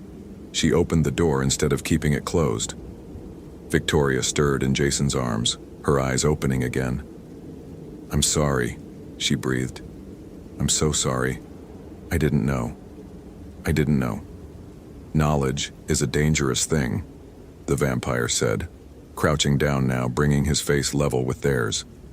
Up close, Jason could see that the pale skin wasn't skin at all. It was more like porcelain, smooth and perfect, and completely inhumane. But ignorance is deadlier still. You performed a ritual without understanding it. You broke a seal without knowing what it contained. And now, on the one night of the year when my power is absolute, you've given me everything I needed. Jason's hand found his radio again, desperately keying the emergency channel. "Mayday, Mayday, this is Ranger Crawford at the Maca ceremonial grounds. I have a medical emergency and a hostile..." He faltered, because what could he possibly say that wouldn't sound insane? Hostile individual, requesting immediate backup, and the vampire's hand shot out faster than thought and crushed the radio. Plastic and circuit boards shattered, components scattering across the ground like confetti. Jason hadn't even seen it move. "No one is coming," the vampire said simply. "On this night, in this place, the normal rules do not apply. Your technology will not function. Your weapons will not harm me. Your strength, your training, your careful ranger protocols, all useless. You are alone with me in the darkness, and the darkness is my kingdom." Jason's mind raced, sifting through everything he knew about vampire lore, the stories he'd dismissed as fiction his entire adult life. Sunlight. But the sun wouldn't rise for another 12 hours. Stakes through the heart, but he had nothing resembling a stake. Holy water, crucifixes, garlic. All the traditional protections were back at the ranger station miles away. And even if he had them, would they work? Was any of it real? And then, cutting through his panic, came a memory. Not from folklore, but from 5 years ago. Halloween night 2009. Sarah in the passenger seat, arguing playfully about whether to go to the party in costume or just show up casual. The drunk driver running the red light. The impact. The blood. Sarah's hand in his as the paramedics worked frantically, as her life drained away despite everything anyone could do. Sarah, dying on Halloween night while somewhere else. People were probably telling ghost stories and eating candy, and having no idea that the barrier between life and death was so thin, so terribly thin that sometimes it broke without warning. "I know you," the vampire said suddenly, his red eyes boring into Jason's. "I can smell it on you. Loss. Grief. Death. You've walked close to the veil before. You felt the cold wind from the other side. Someone died in your arms on a Samhain night, didn't they?" "Shut up," Jason said, his voice shaking with anger now instead of fear. "You don't know anything about..." "I know everything about death," the vampire interrupted.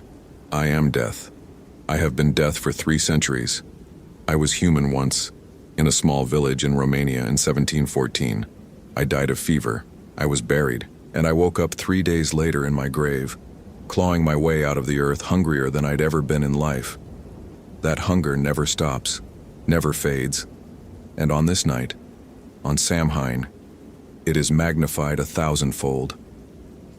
The vampire's form blurred, and suddenly he was standing, Victoria hanging from his grasp like a rag doll.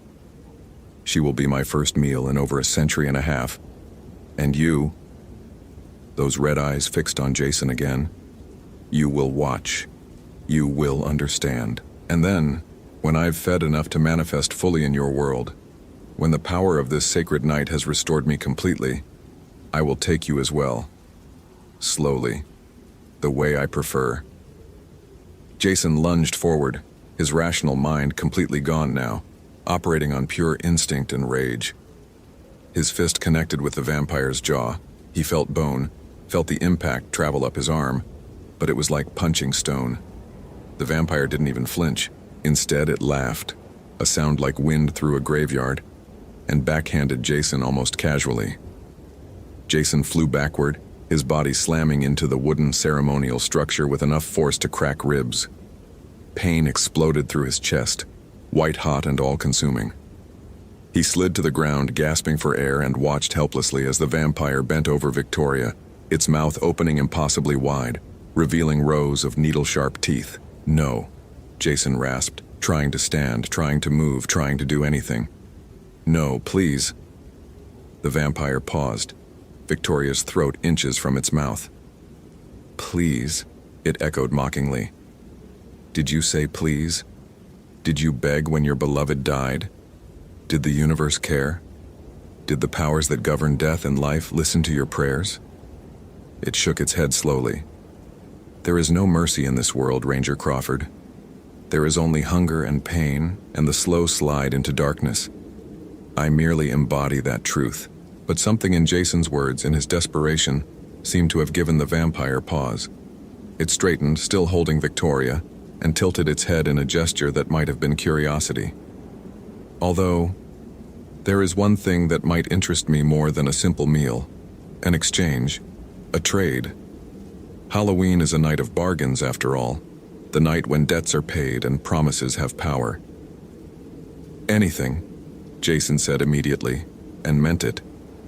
"Let her go, and I'll do anything, anything," the vampire repeated, savoring the word. Such a dangerous word. "But I'll hold you to it." It set Victoria down almost gently, her body crumpling to the ground. "The girl will live, for now. But you will take her place. You will give me what I need to fully manifest in this world. Not your blood, not your life, your grief." Jason stared at it, uncomprehending. "My... what?" "Your grief," the vampire said again. "Your pain, your loss, the weight you've carried for 5 years, the burden that crushes you every October 31st. Grief is power on Samhain, Ranger Crawford. The tears of the living can tear the veil wider than any ritual. Your sorrow, freely given, will anchor me in this world more securely than 1,000 broken seals." "I don't understand," Jason whispered. "Then let me show you." The vampire moved forward again, and this time when it touched Jason's forehead, the world dissolved. He was in the hospital again. 5 years ago, Halloween night 2009. Sarah on the gurney, the monitors beeping their frantic warning, the doctors moving with controlled urgency that couldn't quite hide their desperation. Blood everywhere. So much blood. Sarah's hand in his, her grip weakening. "Jason," she was saying, her voice fading. "Jason, I'm scared." "You're going to be fine," he was saying, lying, because what else could he say? "You're going to be fine, Sarah, just hold on, just hold on." But she couldn't hold on. He watched her die again, relived every terrible second, the monitor going flat, the doctors stepping back, the sudden terrible silence when someone shut off the alarm. He watched himself crumble, watched himself break, watched the exact moment when his heart stopped beating in any meaningful way, and then the vision shifted. He saw himself over the next 5 years, the drinking, the isolation, the carefully constructed walls he'd built around the wound that wouldn't heal. He saw himself pushing away friends, family, everyone who tried to reach him. He saw himself choosing overnight shifts on Halloween, year after year, because facing the holiday was facing her absence, and that absence was a void that threatened to swallow him whole. "There," the vampire whispered, and they were back in the ceremonial grounds. Jason on his knees, tears streaming down his face. "That is what I want. That pain, that grief.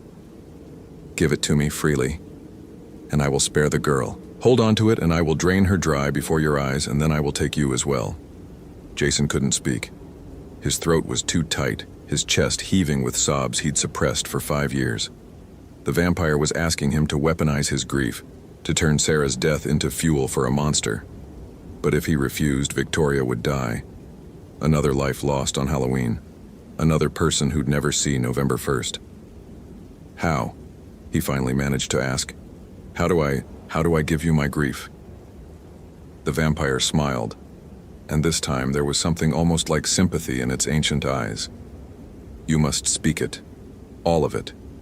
Every memory, every regret, every moment of pain you've locked away. Pour it out into the night air, on this sacred ground, where the veil is thin and emotions have weight. Your sorrow will become sustenance. Your pain will become power. And in exchange, I will spare the girl and return to my rest until the next Samhain." "You'll go back," Jason said slowly. "You'll bind yourself again." "For 7 years," the vampire confirmed. 7 years of sleep, of darkness, of hunger unfed. And then the cycle will begin again. Someone will come, ignorant and well-meaning, and perhaps they will break the seal once more. Or perhaps they will maintain it, and I will sleep for another 7 years. That is the nature of my curse. I cannot die, but neither can I truly live. I am forever between, forever hungry, forever waiting." Jason looked at Victoria, still unconscious, her neck still seeping blood from those terrible puncture wounds.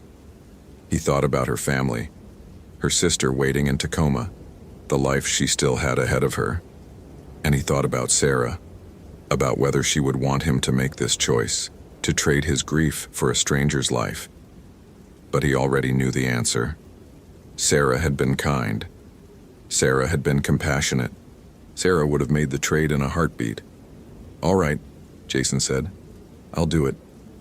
The vampire stepped back, gesturing to the center of the ceremonial grounds.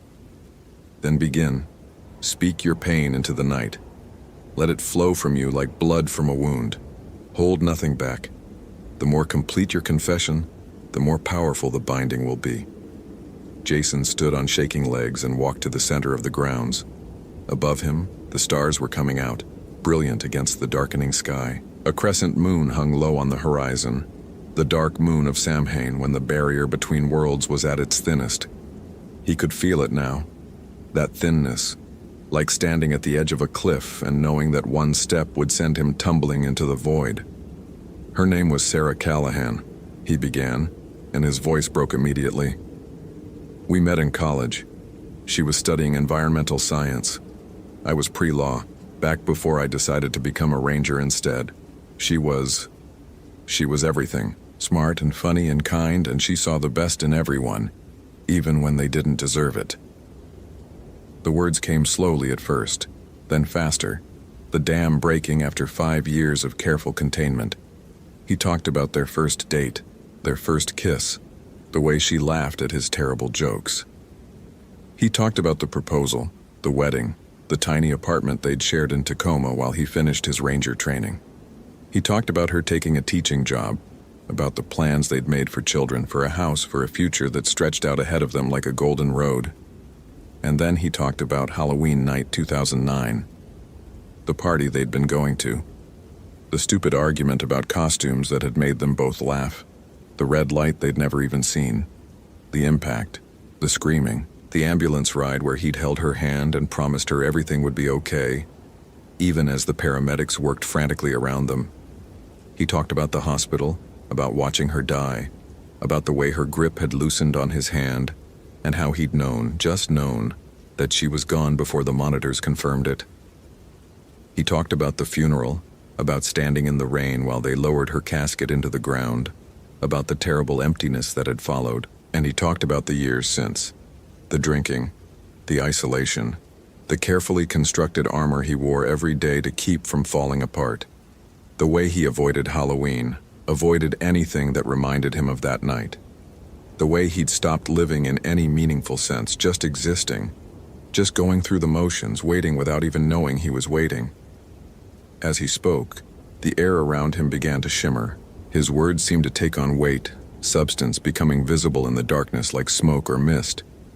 The vampire stood watching, its red eyes fixed on Jason with an intensity that was almost reverent, and Jason realized with a sick jolt that the creature was feeding, not on blood but on emotion, on the raw pain that he was pouring out into the Halloween night. The more he spoke, the lighter he felt. Not better exactly, but different. As if each word carried away a piece of the weight he'd been bearing for 5 years. As if by speaking his grief aloud, by giving it form and voice, he was somehow releasing its hold on him. Hours passed. The moon rose higher, tracking across the sky toward midnight. Jason talked until his voice was hoarse, until he'd exhausted every memory, every regret, every moment of pain. He talked about Sarah's favorite songs, her love of bad horror movies, the way she'd steal his coffee in the mornings. He talked about the dreams he still had where she was alive, and the terrible moment every morning when he woke up and remembered that she was gone. Finally, as the clock in his mind told him it was approaching midnight, the witching hour, the moment of maximum power, he had nothing left to say. He stood in the center of the ceremonial grounds, swaying with exhaustion, surrounded by a thick fog of grief made manifest. The vampire moved forward through the mist, and Jason saw that it had changed. It looked more solid now, more present, its form no longer flickering at the edges. The grief had fed it, made it stronger, more real, but there was something else in its eyes now, not quite compassion, but perhaps understanding. "It is done," the vampire said softly. "Your bargain is fulfilled. The girl lives and I am satisfied, for now." It looked up at the sky, where the moon had reached its zenith. Midnight on Samhain, the hour of power, and with your gift I have enough strength to return to my rest and bind myself once more. "How?" Jason asked, his voice barely a whisper. "How do you bind yourself?" "The same way the Macaw did, all those years ago, with fire, with symbols, with intention." The vampire walked to the ruined bonfire site, gesturing for Jason to follow. "Help me rebuild the circle, place the stones as they were, and this time, I will teach you the correct symbols, the proper words, so that if someone breaks the seal again, you will know how to restore it." They worked together in the darkness, Jason and the monster, rebuilding the protective circle that had been shattered by Victoria's ignorant ritual. The vampire moved the heavy stones as if they weighed nothing, positioning them with mathematical precision. Jason followed its instructions, carving symbols into the earth with a stick, speaking words in a language he didn't recognize but somehow understood. Old words, Celtic words, words that had power in them like electricity. When the circle was complete, the vampire stepped into its center and looked at Jason one last time. "Light the fire," it said, "and when you do, I will sleep. For 7 years, I will sleep. But know this, Ranger Crawford. In 7 years, on October 31st, 2021, someone will come. Someone always comes. They will find this place. They will be curious. They may be well-meaning, like your Victoria, and they may break the seal again. Then I'll be here," Jason said. "I'll make sure the fire stays lit. I'll protect this place." The vampire smiled, and for the first time the expression looked almost human. "Perhaps. Or perhaps you will have moved on by then. Perhaps you will have found a way to live again instead of merely existing. That would be fitting. Your grief gave me 7 years of peace. Perhaps it gave you permission to find peace as well." Jason struck a match. He'd had waterproof matches in his emergency kit, and touched it to the kindling he'd arranged in the center of the circle. The fire caught immediately, burning with unnatural intensity, flames leaping 6 feet high within seconds. The vampire closed its eyes as the fire surrounded it, its form becoming translucent, fading, becoming less solid with each passing moment. "Thank you," it said, and its voice was distant now, echoing as if from a great depth. "For your gift, for your pain. In 3 centuries, no one has ever freely given me what I needed. They have always fought, always resisted. But you understood. Grief must be released to heal. Pain must be spoken to lose its power. You have learned what I learned too late, that holding on to death only brings more death." And then it was gone, dissolved into smoke and shadow, leaving only the fire burning in its protective circle. Jason stood watching the flames, feeling empty, not in a bad way. Not like the hollow emptiness he'd lived with for 5 years, but clean, scoured, as if something that had been festering inside him had finally been lanced and drained. He made his way back to Victoria, who was stirring now, her eyes opening. What happened?" she asked groggily. "You're safe," Jason said, helping her sit up. "We need to get you to a hospital. Can you walk?" She nodded slowly, her hand going to her neck, touching the puncture wounds that were already beginning to scab over. "I remember. There was something. Someone. I thought I was dreaming. I thought—" "You lit a fire," Jason said gently. "You accidentally performed a ritual you didn't understand.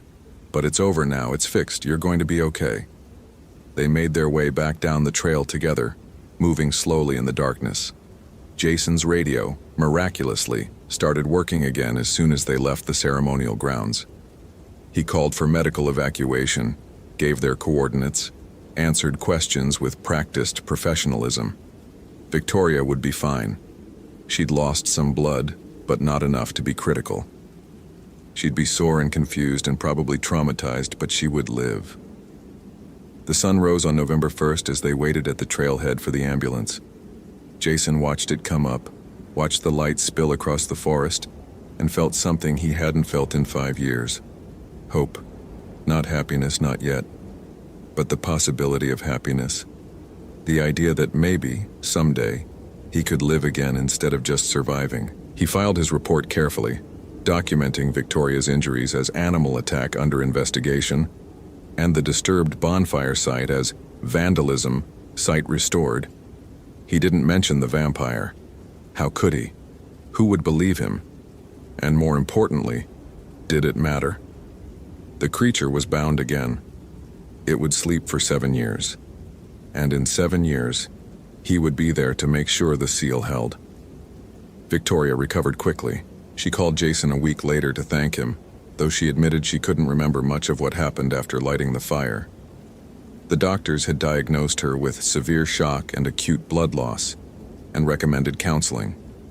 She was planning to switch her graduate focus from folklore to something safer, maybe forest ecology.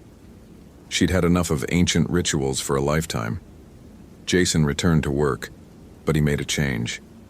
He stopped volunteering for the Halloween overnight shifts. Instead, he visited Sarah's grave on October 31st, brought flowers and talked to her. He told her about Victoria, about the vampire, about everything he'd said that night in the ceremonial grounds. And for the first time in 5 years, he didn't feel like he was drowning in her absence. The Maka Tribal Council contacted the Park Service 2 weeks after the incident. They knew something had happened at the ceremonial grounds. The old ways still held weight in their community, and they'd felt the disturbance. Jason met with them privately, told them what he could, and they nodded with the kind of understanding that came from generations of living close to the thin places in the world. The fire must be maintained every Samhain, the eldest council member told him. Every October 31st, from sunset to sunrise. We will send someone to help you when the time comes. You should not bear this burden alone. Thank you, Jason said, and meant it. 7 years stretched ahead of him. 7 years to heal. 7 years to learn how to live again. 7 years before he would have to face the darkness in the ceremonial grounds once more. It seemed like enough time. It seemed like a gift. Sarah had been dead for 5 years, but Jason Crawford was finally ready to start living again. And if a vampire had to feed on his grief to make that possible, then perhaps that was the strangest blessing Halloween had ever given anyone. The fire in the stone circle would burn on every October 31st for the foreseeable future, keeping something ancient and hungry locked safely away in the darkness where it belonged. And Jason, freed from the weight of 5 years of ungrieved loss, went forward into a future that finally felt like it held possibility again. Sometimes the monsters that hunt us are the ones we carry inside, and sometimes the only way to defeat them is to let them go. I hope this Halloween tale has haunted you. If you enjoyed this seasonal horror, consider checking out more Halloween stories. Which moment from this cursed night terrified you the most? What do you think really happened when the veil was thin? Happy Halloween.